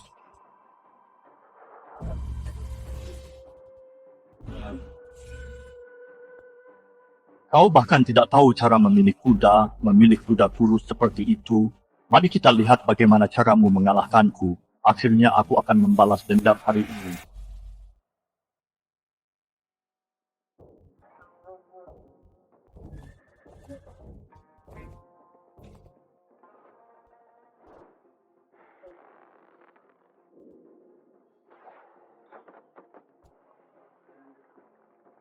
Ilmu pedang yang luar biasa. Nona keempat pasti akan kalah hari ini. Aduh, sebaiknya dia menyerah saja sekarang. Jika dia terus melanjutkannya, Nona keempat hanya akan mempermalukan diri sendiri.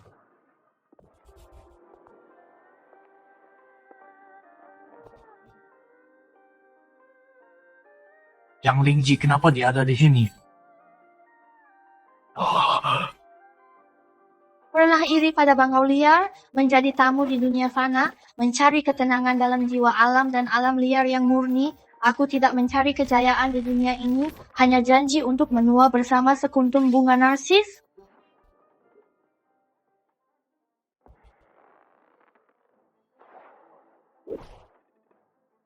Beruntung sekali tebakannya. Tidak, aku tidak boleh kalah di babak ini.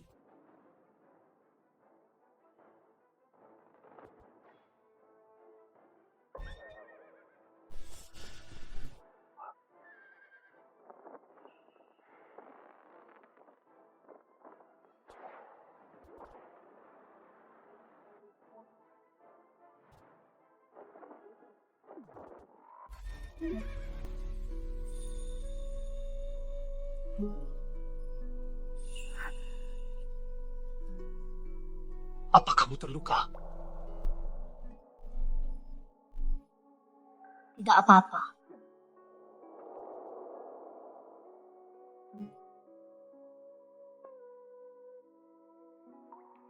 Ya keponakanku sayang, apa kamu sudah yakin sekarang?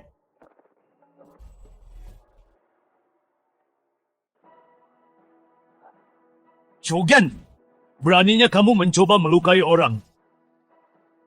Kemampuanmu di ujian sastra biasa saja, tapi kamu masih bisa rajin. Kemampuan bela dirimu pun kurang, tapi kamu masih bisa berlatih keras. Namun niatmu sungguh jahat. Saat kekalahan sudah pasti, kamu malah melakukan serangan diam-diam. Perilaku yang sangat hina, mengabaikan etika keluarga, membahayakan nyawa orang yang lebih tua. Aku akan memberimu dua pilihan. Pertama, pergilah ke pasukan di perbatasan utara. Mulailah sebagai prajurit infanteri pangkat terendah. Jika kamu tidak mendapatkan jasa militer, kamu tidak akan pernah kembali ke ibu kota. Nenek, perbatasan utara itu keras dan dingin, perang terus terjadi di sana. Tempat itu akan membunuhku. Kalau begitu, tetaplah di ibu kota dan menjabatlah sebagai letnan kavaleri bertugas menjaga gerbang kota. Tepat di sini, di ibu kota, di bawah pengawasan penduduk kota, di depan umum tempa karaktermu dengan benar dan pelajari apa itu aturan.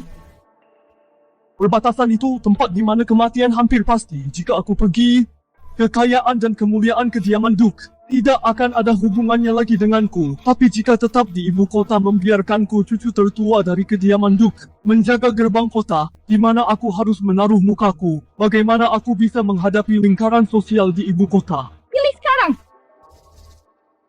Aku bersedia tetap di ibu kota dan menjabat sebagai letnan kavaleri. Kuharap kamu ingat pelajaran hari ini, jaga sikapmu mulai sekarang. Semua orang di sini adalah saksi hari ini. Nyonya keempat yang Lingji dalam ujian sastra akuntansi sangat jeli dan teliti. Dalam ujian bela diri memanah, tetap tenang di bawah tekanan bakat dan kemampuannya, kebajikan dan keberaniannya sudah lebih dari cukup untuk mendapatkan rasa hormat semua orang. Guru Anda mengajariku untuk menyembunyikan kemampuanku dan menjauhi masalah untuk melindungi diri. Tapi di dalam kediaman ini, terkadang menunjukkan taringmu adalah cara terbaik untuk melindungi diri sendiri. Mulai hari ini, semua urusan rumah tangga akan ditangani oleh Nyonya keempat yang Lingji. Dia memegang kendali penuh. Mulai hari ini, seluruh pengelolaan rumah tangga akan ditangani oleh Nyonya keempat yang Lingji dengan wewenang penuh. Seluruh staf buku kas dan kunci gudang harus segera diserahkan. Kelalaian apapun atau ketidakpatuhan akan dihukum menurut aturan keluarga. Baik, mengenai Nyonya Lu, Ibu sudah mengelola rumah ini selama bertahun-tahun, tapi pembukuannya berantakan dengan defisit yang sangat besar. Ibu bahkan melindungi orang yang bersalah, hampir menyebabkan kematian Jingi. Mempertimbangkan pengabdian ibu selama bertahun-tahun, aku akan membiarkan ibu tetap tinggal di kediaman untuk saat ini. Tapi semua defisit yang telah diverifikasi harus dibayar dari mahar dan aset pribadi ibu secara keseluruhan. Jika ada kekurangan atau keterlambatan, maka jangan salahkan aku atas kejamnya aturan keluarga. Ibu, tapi itu adalah tabungan seumur hidupku cukup. Ini adalah kesempatanmu untuk menebus kesalahan dan kesempatan terakhirmu untuk bertobat. Jiang Lingji, dasar perempuan rendah tukang jagal babi. Kau benar-benar menghalangi jalanku. Putri Lingshu adalah pengacau paling terkenal di ibu kota. Dia mencintai Xiao Jingyi lebih dari nyawanya sendiri. Di perjamuan ulang tahun Nyonya Besar, aku akan menggunakannya sebagai senjataku. Aku ingin lihat sampai kapan kau bisa terus bersikap sombong seperti ini.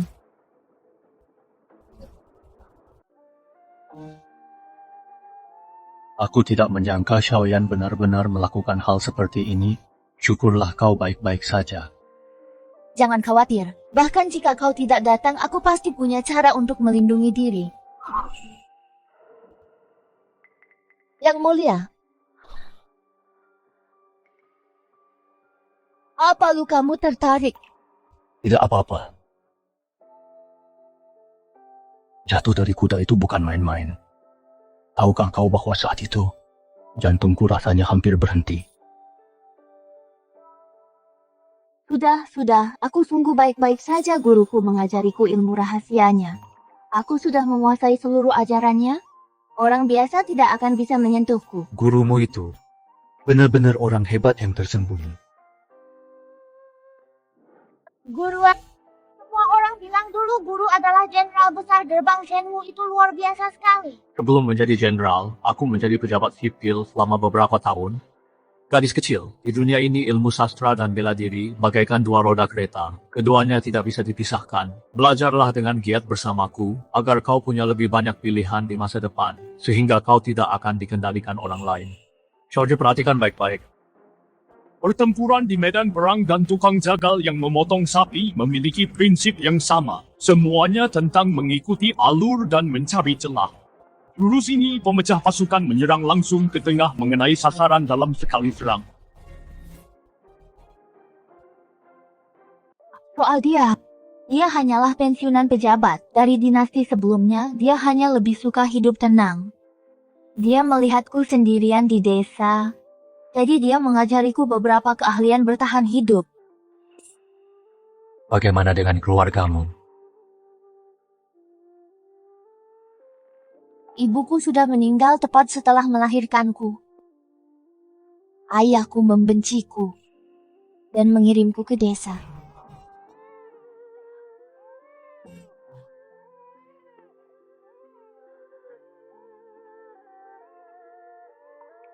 Karena itulah aku berjuang keras untuk menikah ke keluarga Xiao hanya demi hidup yang layak. Apa Anda menyesal Jenderal Xiao menikahi gadis desa sepertiku? Jadi itukah alasanmu mengambil kesempatan dariku saat aku sedang tidak sadarkan diri waktu itu? Ngomong-ngomong, suamiku kau sangat hebat. Bagaimana kau bisa terluka parah saat kepulangan dengan kemenangan? Mengenai mereka yang menyergapku hari itu, aku sudah punya beberapa petunjuk. Tapi, Aku sebenarnya cukup pandai menyelidiki. Aku akan membantumu menemukan pengkhianat itu. Bagaimana menurutmu? istriku sangat cakap. Tentu saja. Masalah ini cukup rumit. Begitu ada kemajuan yang pasti, kau akan jadi orang pertama yang tahu.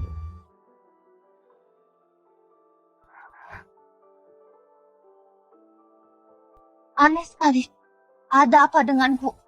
Perjamuan ulang tahun Nyonya Besar akan segera dimulai. Aku akan ke sana duluan.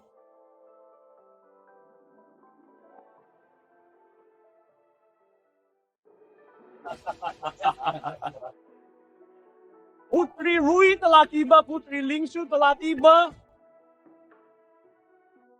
Sang putri terlihat sangat cantik hari ini.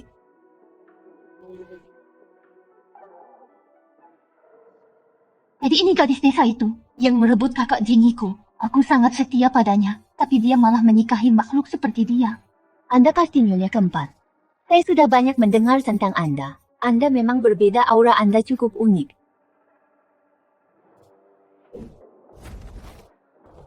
Trik murahan sekali. Ini terlalu kekanak-kanakan.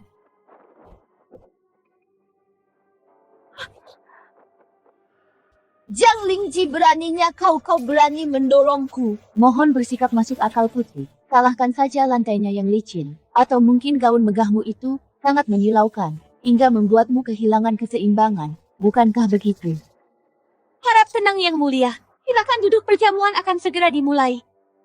Lingzi, kemarilah. Dia hanyalah seorang orang udik, dan dia cukup berani untuk menukar pengantin di pemakaman seluruh kediaman Duke.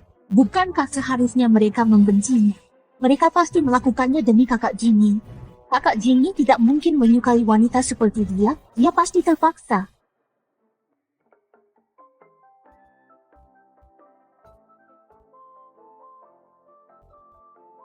Kamu baik-baik saja. Aku baik-baik saja, putri mencoba menjegal kakiku. Tapi dia malah hampir terpeleset kakinya sendiri. Kak Jingi belum pernah menatapku seperti itu. Dia pasti telah disihir oleh wanita penggoda ini di bawah pengaruh sihirnya. Ini tidak bisa dibiarkan. Aku harus membuat kakak Jingi melihat dengan jelas sifat aslinya yang rendah itu. Oh, udang-udang ini besar sekali. Mungkinkah kalau udang ini berasal dari rawa-rawa terpencil semacam barang eksotis? Nyonya muda keempat berasal dari desa. Dia pasti sangat berwawasan. Tentu saja dia mengenali ini dan tahu cara memakannya. Tuan Putri, ini adalah udang jumbo rebus Danau Taihu. Ini hidangan wajib di perjamuan.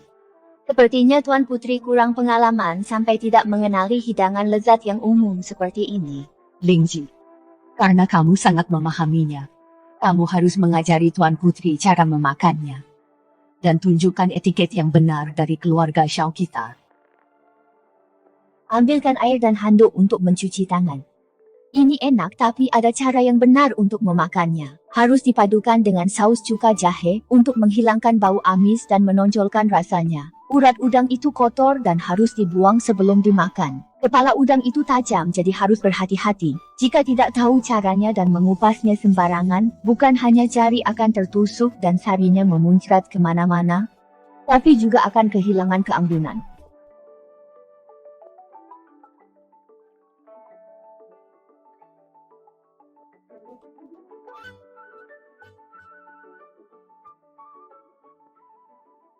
Ibu, silakan dicoba.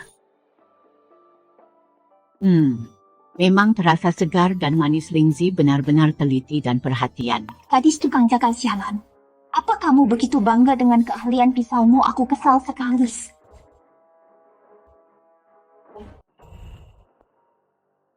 Kak Jenny, kupaskan untukku.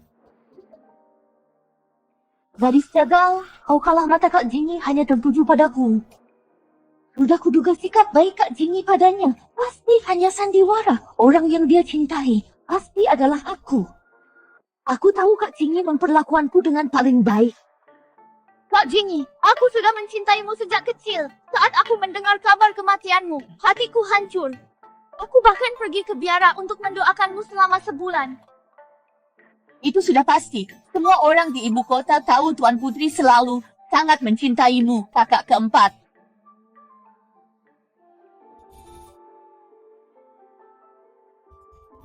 Aku menghargai perasaanmu, Tuan Putri, tapi aku tidak pantas menerimanya. Dalam hidup ini, cukup Lingzi saja bagiku. Aku tidak punya keinginan lain.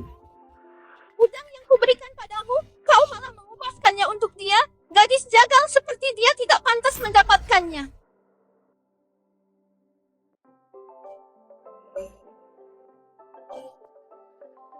Putri, jangan terlalu emosi. Saat orang sedang emosi, mereka cenderung berbicara omong kosong. Tapi di sisi lain, Jinny adalah suamiku yang sah.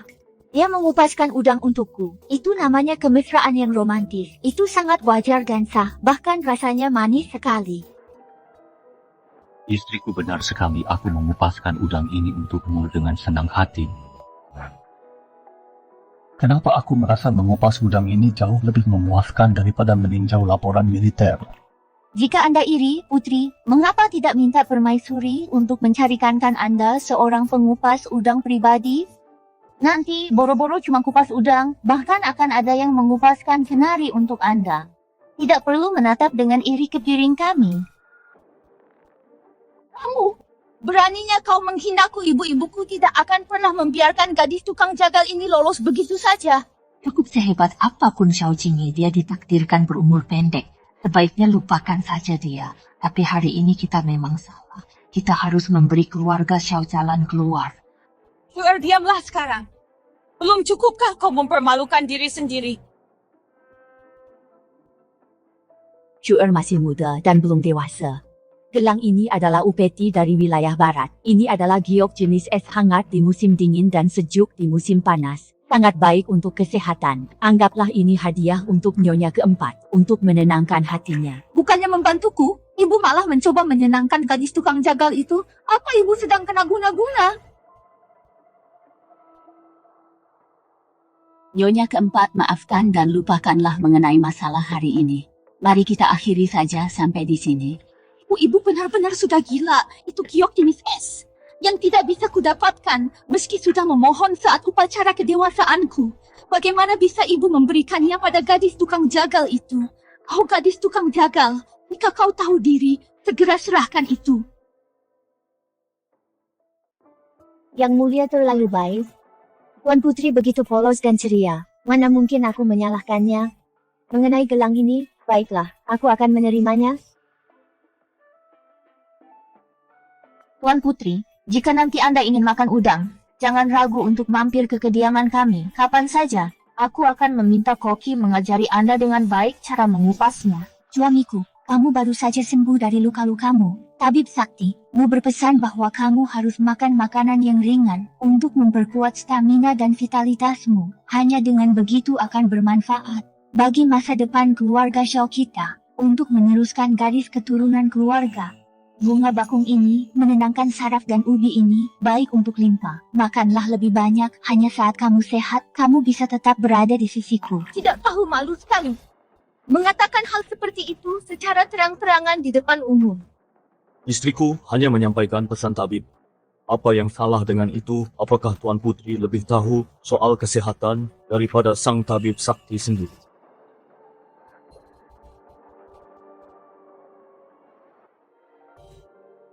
Terima kasih atas perhatianmu, istriku. Kakak keempat dan kakak ipar benar-benar punya ikatan masa kecil yang dalam, sungguh membuat iri.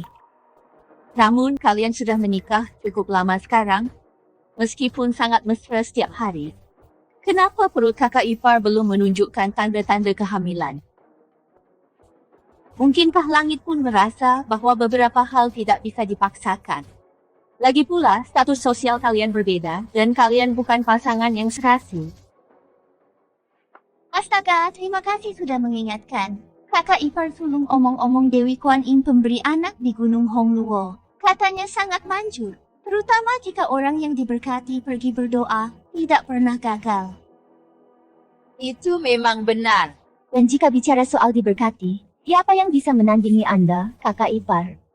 Di usia yang begitu muda, Anda sudah memberikan 2 cucu laki-laki sah bagi keluarga Xiao. Berkah seperti itu, sungguh luar biasa, cukup membuat iri. Gadis desa yang bodoh. Mengapa Anda tidak berbaik hati, kakak ipar, dan berdoa atas namaku? Biarkan aku berbagi sedikit keberuntunganmu yang besar. Mungkin bulan depan aku juga akan hamil. 99 anak tangga Gunung Hongluo mengharuskan bersujud di setiap langkah untuk sampai ke puncak. Wanita sialan itu malah ingin aku menanggung penderitaan itu untuknya. Anda pasti bercanda, kakak ipar keempat. Kakak ipar, mungkinkah Anda tidak bersedia?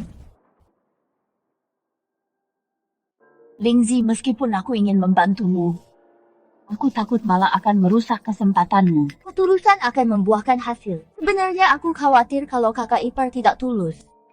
Dan malah akan merusak segalanya bagiku. Kau!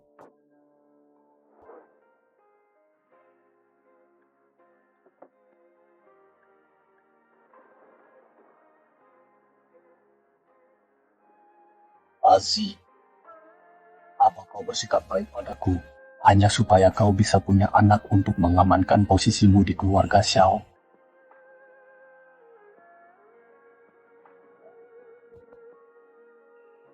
Tentu saja. Tapi aku benar-benar cuma alat bagimu. Meski aku cuma alat, karena Lingzi sudah melakukan banyak hal untukku. Aku akan tetap memperlakukannya dengan baik. Itu cuma salah satu alasannya. Yang terpenting kau harus bersamaku. Bersama selamanya sebagai pasangan yang setia. Kita tidak bisa membiarkan garis keturunan keluarga Xiao berhenti di tanganmu. Tentu saja harta yang dijanjikan Nyonya Tua jauh lebih penting.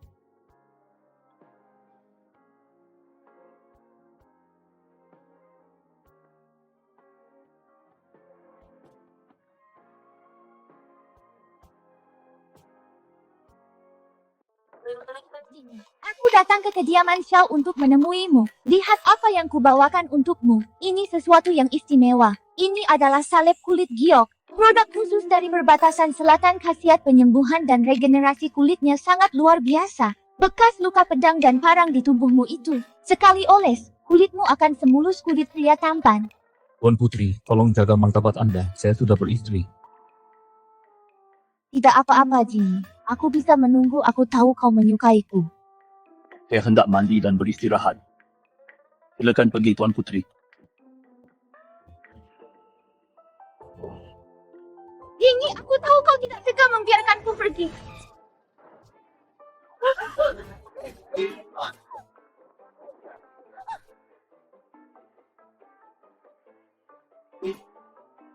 Tuan Putri sungguh bersemangat sekali.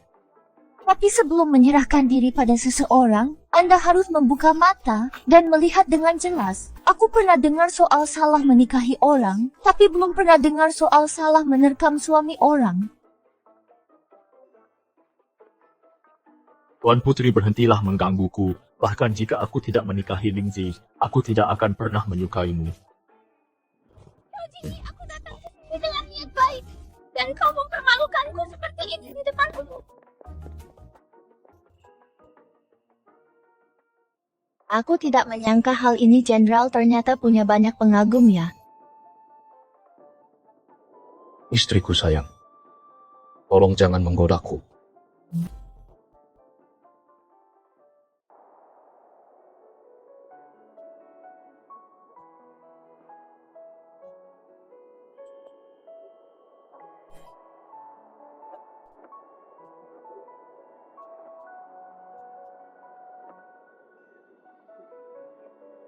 Jangan sampai kedinginan.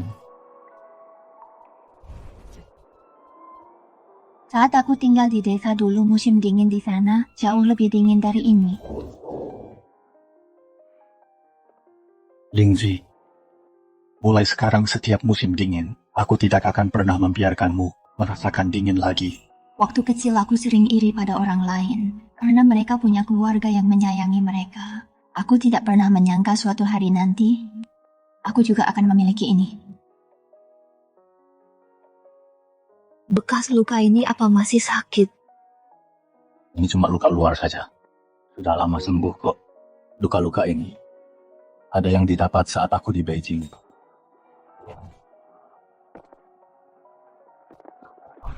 Itu semua sudah berlalu. Kamu tidak boleh terluka seperti ini lagi. Baiklah. Seseorang menyergapmu saat perjalanan pulang kemenanganmu, berusaha mencabut nyawamu. Aku tidak akan membiarkan masalah ini begitu saja. Lingzi, masalah ini sangat rumit orang di balik semua ini. Aku tidak peduli serumit apapun itu, atau siapapun dalangnya. Siapapun yang berani menyentuh suami Jiang Lingji, berarti menantangku. Nyawamu ini, aku sudah bersusah payah untuk merebutnya kembali dari Raja Neraka. Kalau ada yang berani menyentuhmu lagi, akan kucincang mereka untuk makanan babi. Baiklah, apapun kata istriku, dengan perlindungan ini, aku merasa sangat tenang. Baguslah kalau kamu tahu. Sekarang katakan padaku siapa dalang di balik ini.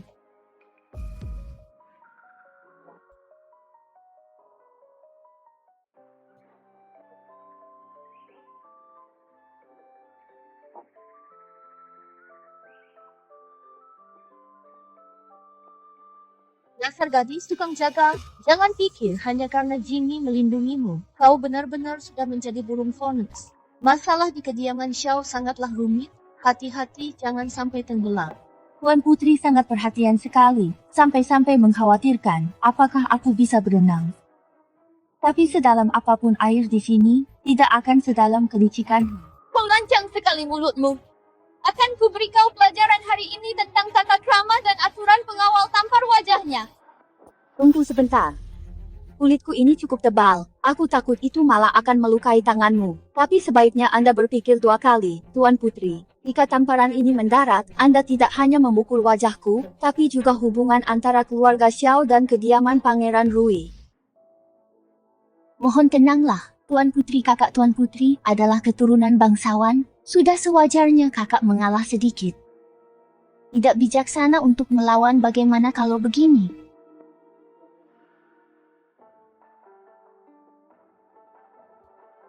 Jiang Lingji, karena kau tahu aturannya. Aku ingin menyeduh teh sekarang dan aku butuh air hujan. Ku dengar orang desa paling tahu soal cuaca. Jadi aku merepotkanmu untuk mengisi teko ini dengan air hujan.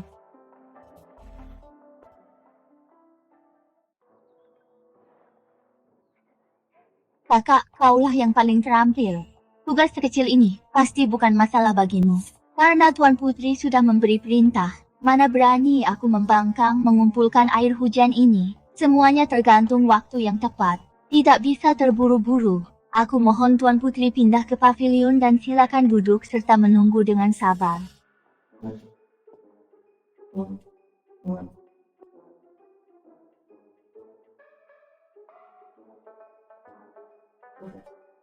Kau benar-benar berani duduk menunggu? Apa Tuan Putri ingin aku membaca mantra ke langit agar turun hujan? Oh, kalau saja aku tahu lebih awal. Seharusnya aku belajar 1 atau 2 trik. dari pendeta Tao di kuil. Kalau baru mau belajar sekarang, sudah terlambat. Bagaimana kalau Tuan Putri sendiri yang memperagakan mantra pemanggil angin dan hujan? Tuan Putri, Anda tidak mungkin hanya ingin aku berjemur di bawah matahari. Jika ingin menghukumku berdiri, katakan saja, kenapa harus membawa-bawa langit?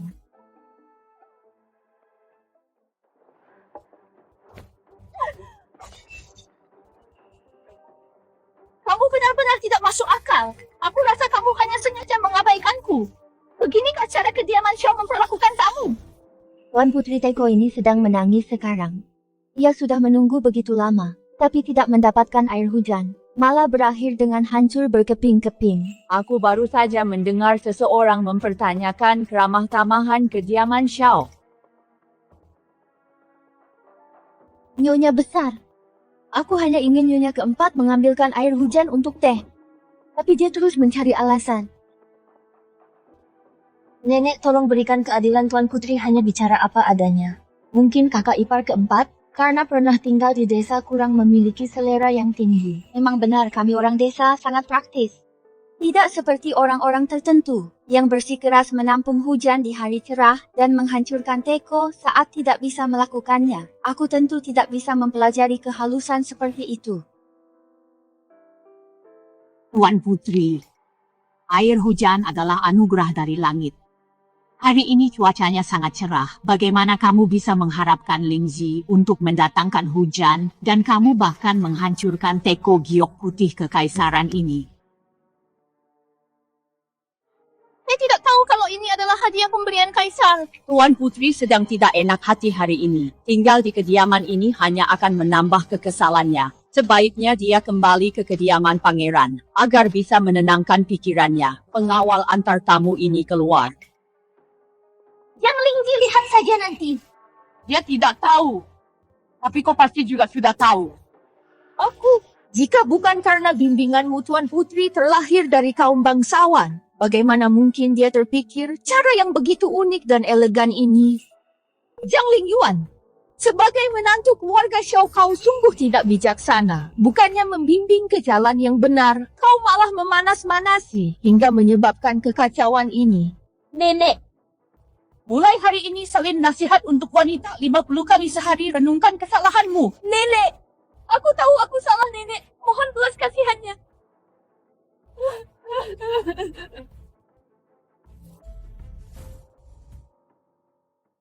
Perjamuan kenaikan jabatan di kediaman Pangeran Rui ini, undangannya secara khusus memintamu untuk ikut. Sang putri sepertinya punya niat buruk. dia sudah menyiapkan panggungnya. Jika aku tidak pergi, usahanya akan sia-sia. Aku ingin lihat saja trik baru apa lagi yang dia pelajari. Nyonya sudah punya rencana rupanya. Paling-paling dia ingin mempermalukan atau melukaiku. Kudengar di halaman belakang kediaman Pangeran Rui, ada anjing mastif yang baru saja melahirkan. Dia sangat agresif. Jika dia menggunakan taktik itu, aku akan ikuti saja permainannya. Jangan. Kenapa? Apa suamiku mengkhawatirkanku? Ya, aku tidak sanggup melihatmu terluka. Hewan buas itu sulit ditebak. Terlalu berbahaya. Aku harus berada di sisimu.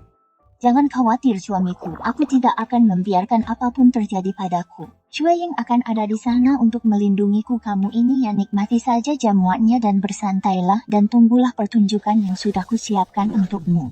Baiklah. Jika terjadi sesuatu yang salah, hancurkan ini. Seseorang akan segera datang melindungimu. Keselamatanmu adalah yang terpenting. Suamiku, kamu fokus saja pada penyelidikanmu. Karena cederamu itu ternyata berkaitan dengan kediaman Pangeran Rui. Mari kita lihat siapa yang sebenarnya terjebak.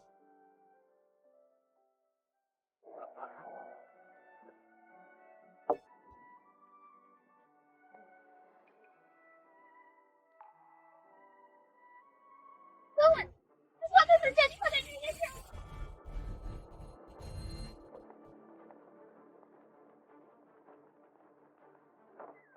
Ya ampun, Nyonya, apa dia dicelakai oleh anjing galak itu? Dia sudah mati, gadis tukang jagal itu akhirnya mati juga. Lingzi. Lingzi, bangunlah. Nyonya, kau sudah menderita. Jenderal, anak kita sudah tiada. Aku memohon pada kakak ipar tertua untuk menemaniku ke Gunung Hongluo bersujud di setiap langkah demi mendoakan anak ini. Sudah tiada. Nyonya, turut berduka cita digigit oleh induk anjing yang sedang menyusui. Beruntung kau masih hidup, racun dari gigitan itu akan segera membunuhmu. Sebaiknya kau istirahat saja dengan baik. Tidak Putri, Anda salah paham. Anjing itu sama sekali tidak menggigitku. Itu karena aku mencoba menghindari serangan itu. Aku terpeleset dan jatuh keras ke tanah. Itulah yang menyebabkan komplikasi pada kehamilanku. Dan aku kehilangan bayinya. Jenderal, aku telah mengecewakanmu. Mengenai kejadian hari ini, jika Anda tidak memberiku penjelasan yang layak, bahkan jika aku harus menumpahkan darah di istana kerajaan, aku akan mengajukan petisi kekaisaran untuk mencari keadilan. Aku juga ingin mendengar alasan hebat apa yang mungkin Anda miliki karena telah mencelakai pewaris keluarga Xiao. Aku telah dijebak. Maaf telah membuat Nyonya harus bersandiwara seperti itu. Dalam perang segala cara dihalalkan. Ini seharusnya bisa membuatnya berhenti berulah. Jenderal Nyonya hukuman Tuan Putri telah dilaksanakan. Kudengar kakinya dipukuli sampai lumpuh. Kediaman Pangeran Rui juga mengurungnya selama 6 bulan. Cuing bawa kembali anak-anak anjing itu ke induk mastif agar dia bisa merawatnya dengan baik. Baik. Oh, omong-omong Nyonya besar telah mengundang tabib saktimu untuk Anda. Aku baik-baik saja, beri dia hadiah saja, lupakan saja, biarkan dia masuk. Ini waktu yang tepat untuk memeriksakan jenderalku.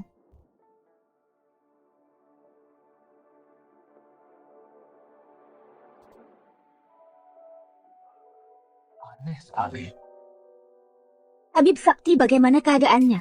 Apa maksud Anda dengan ini, tabibmu? Mungkinkah aku merasa baik-baik saja, tapi sebenarnya kondisiku buruk? Tabibmu tolong katakan yang sebenarnya. Apakah kesehatan suamiku sangat lemah? Anda bisa bicara dengan bebas. Apa kita butuh penis harimau atau tanduk rusa? Atau haruskah aku merebus sup pemulih agung? Aku bisa mengatasinya.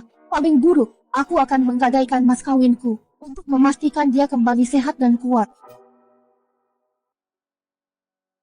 Penyakit lama jenderal sebagian besar sudah sembuh. Sisa racun di tubuhnya telah dinetralkan oleh lonjakan vitalitas. Denyut nadinya sekarang sudah stabil. Dengan sedikit istirahat dan perawatan lagi, dia pasti akan sembuh total. Bagus sekali, terima kasih tabib saktimu.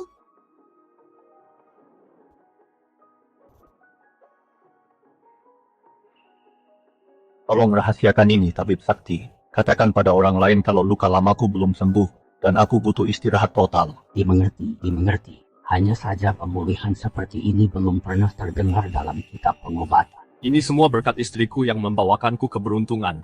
Dia benar-benar punya kemampuan untuk menyelamatkan seseorang dari ambang kematian.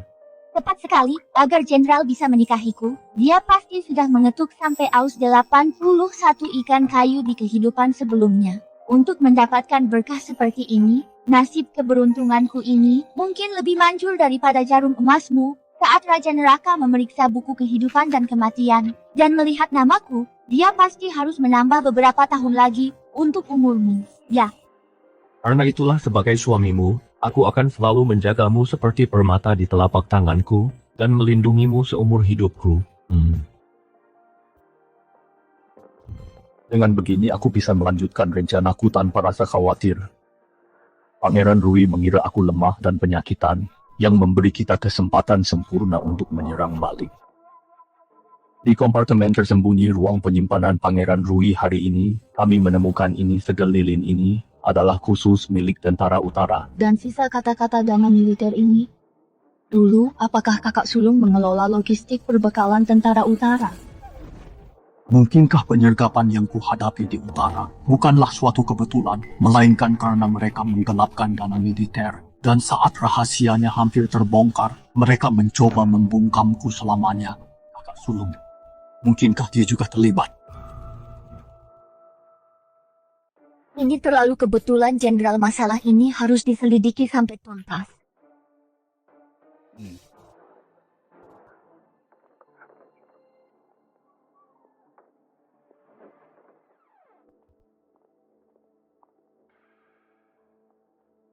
Yang mulia, kakak ipar keempatku, Jiang Lingji, sedang memeriksa pembukuan lama kediaman. Dasar tidak berguna. Membereskan masalah saja tidak becus.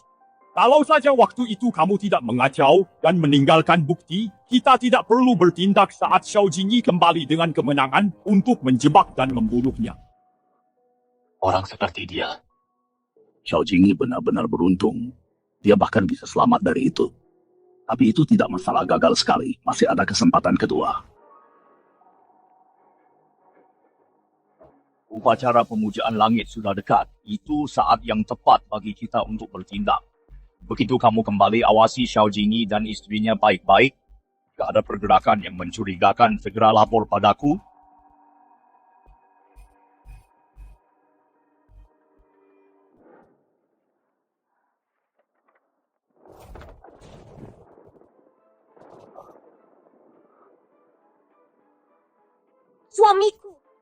Suamiku, ada apa yang terjadi? Lingzi,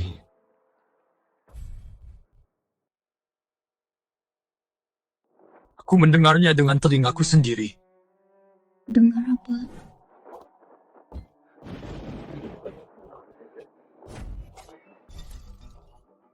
Kakak tertuaku dan Pangeran Rui bersekongkol untuk menggelapkan dana militer.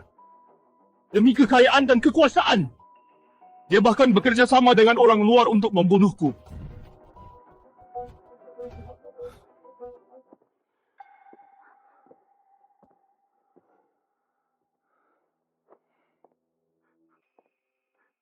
Kenapa? Aku menghormati dan menjunjungnya sejak kecil. Ayah kami meninggal lebih awal. Kakak tertua itu ibarat ayah. Kenapa harus dia? Suamiku, bukan karena kau melakukan kesalahan. Keserakahan mereka lah yang membutakan hati nurani mereka. Tak perlu bersedih karena orang-orang seperti itu. Mereka sedang berencana untuk menyerang saat upacara pemujaan langit. Untuk mencelakaiku lagi. Upacara pemujaan langit kesempatan yang sempurna.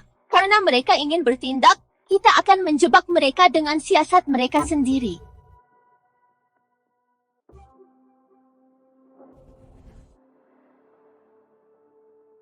Pangeran Rui berani-beraninya dia menggelapkan uang, bahkan uang santunan bagi prajurit yang gugur. Dia berani menahannya. Benar-benar tidak bisa dimaafkan, berani sekali dia. Yang mulia, mohon redakan amarah Anda. Bukti ini adalah masalah yang pelik. Pangeran Rui kali ini, dia benar-benar sangat serakah. Tapi yang mulia, jika kita membongkarnya sekarang juga, bukankah itu akan menyia-nyiakan pertunjukan yang bagus? Aku punya cara yang bisa menjaga martabat keluarga kerajaan dan membiarkan Pangeran Rui menggali kuburannya sendiri, lalu melompat ke dalamnya. Kemarilah.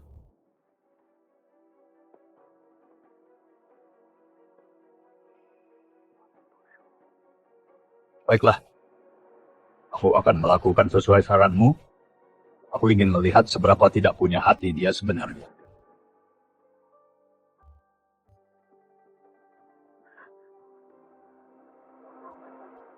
Nyonya, gawat jenderal telah dijebloskan ke penjara kekaisaran oleh Yang Mulia. Baginda pasti mengundangnya ke penjara kekaisaran untuk minum teh. Jangan khawatir, jenderalmu itu orang yang tangguh. Mungkin sekarang dia sedang main catur dengan para penjaga. Cue Ying, ayo kita ikut meramaikan suasana.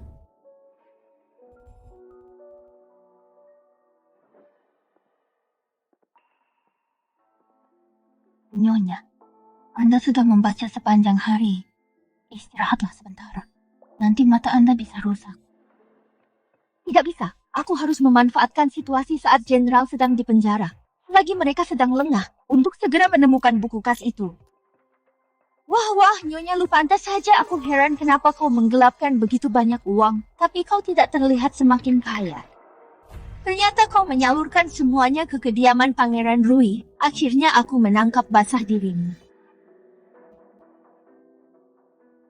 Nyonya, aku menemukannya. Lebih dari sekadar menemukannya, jumlahnya benar-benar luar biasa. Ini cukup bagi Pangeran Rui untuk membiayai seluruh pasukan.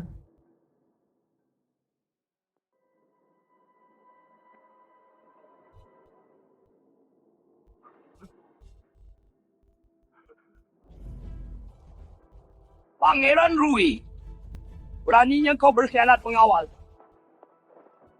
Baik, Yang Mulia. Tangkap pengkhianat ini dan penggal kepalanya, pajang kepalanya di depan umum selama 3 hari. Semua kaki tangannya akan didakwa berkhianat, hukum mereka tanpa ampun. Yang Mulia, mohon belas kasihan, aku dipaksa melakukan ini. Itu adalah Xiao Jinping, benar. Xiao Jinping yang menghasut semuanya.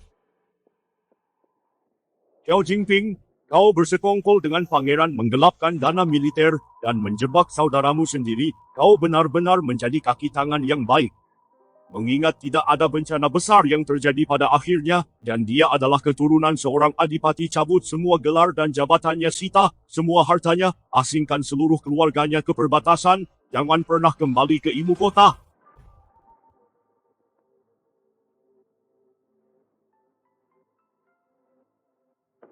Menteri Xiao, kesetiaan dan keberanianmu tak tertandingi. Kau menanggung penghinaan demi kepentingan yang lebih besar. Kau dipromosikan menjadi adipati pelindung negara tingkat pertama. Hamba menerima titah Yang Mulia, hahaha. Terima kasih atas anugerah Anda yang luar biasa, Yang Mulia. Turun-temurun dan abadi, menganugerahkan medali besi pengampunan Komando Pertahanan Ibu Kota dan Pasukan Militer Utara. Mulai sekarang, keselamatanku ada di tanganmu. Hamba berterima kasih, Yang Mulia. Yang Mulia sangat bijaksana. Selamat kepada Jenderal Xiao atas pembersihan namanya. Dan untuk pengawas sandiwaraku, Nyonya Xiao Anda mengatur sandiwara ini dengan sangat luar biasa. Bijaksana dan berani berjasa dalam melindungi takhta pahlawan sejati di antara wanita. Dianugerahi gelar istri Adipati Negara peringkat pertama. Menganugerahkan mahkota Phoenix dan jubah upacara hadiah 10.000 tael emas, 1.000 gulung sutra halus, 2 perkebunan kekaisaran di pinggiran ibu kota. Jika ada drama lagi di Istana Kelab, aku akan membutuhkan ketajaman matamu lagi. Hamba berterima kasih atas kemurahan hati Yang Mulia. Selama Anda memberi hamba makan, hamba akan selalu siap kapanpun dipanggil.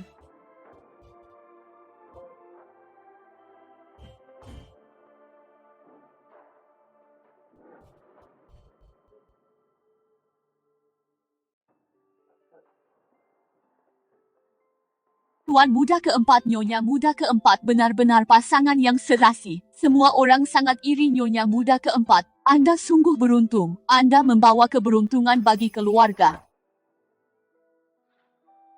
Nyonya rasa araknya sangat nikmat hari ini. Itu karena orang yang meminumnya sedang dalam suasana hati yang baik. Jiang Lingji, gara-gara kamulah aku diasingkan. Aku kehilangan anakku karenamu. Hari ini akan kubuat kau membayar dengan darah. Mati kau.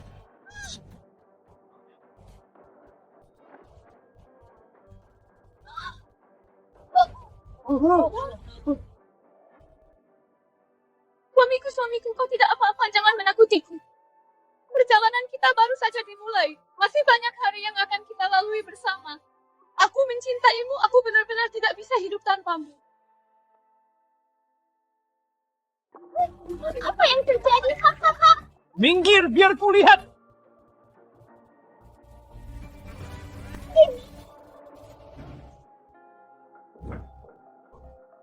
Jenderal, apa yang kamu bawa di balik jubahmu?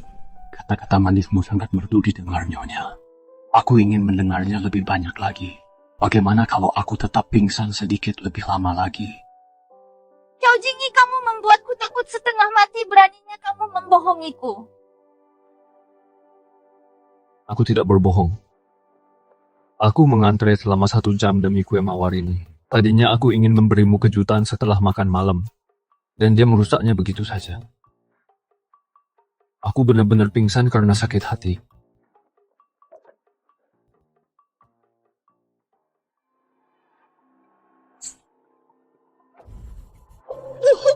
Lingzi, ada apa tabibmu? Tolong periksa dia.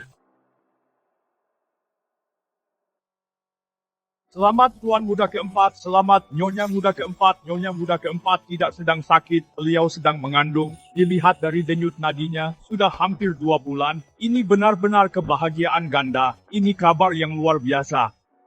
Selamat Tuan Muda keempat, selamat Nyonya Muda keempat.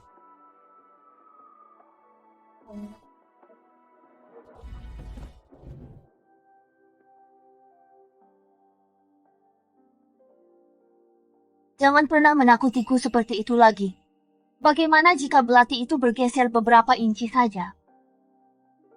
Tidak ada kata seandainya. Dalam keadaan apapun aku akan selalu melindungimu. Sayang sekali dengan kotak kue mawar itu. Padahal aku sudah mengantri sangat lama. Aku tidak tahan mencium aroma manis sekarang. Mungkin bayinya tidak suka makanan manis. Anak kita pasti akan sangat mirip denganmu, cerdas dan pemberani. Kalau begitu, kuharap dia akan sebahagia diriku.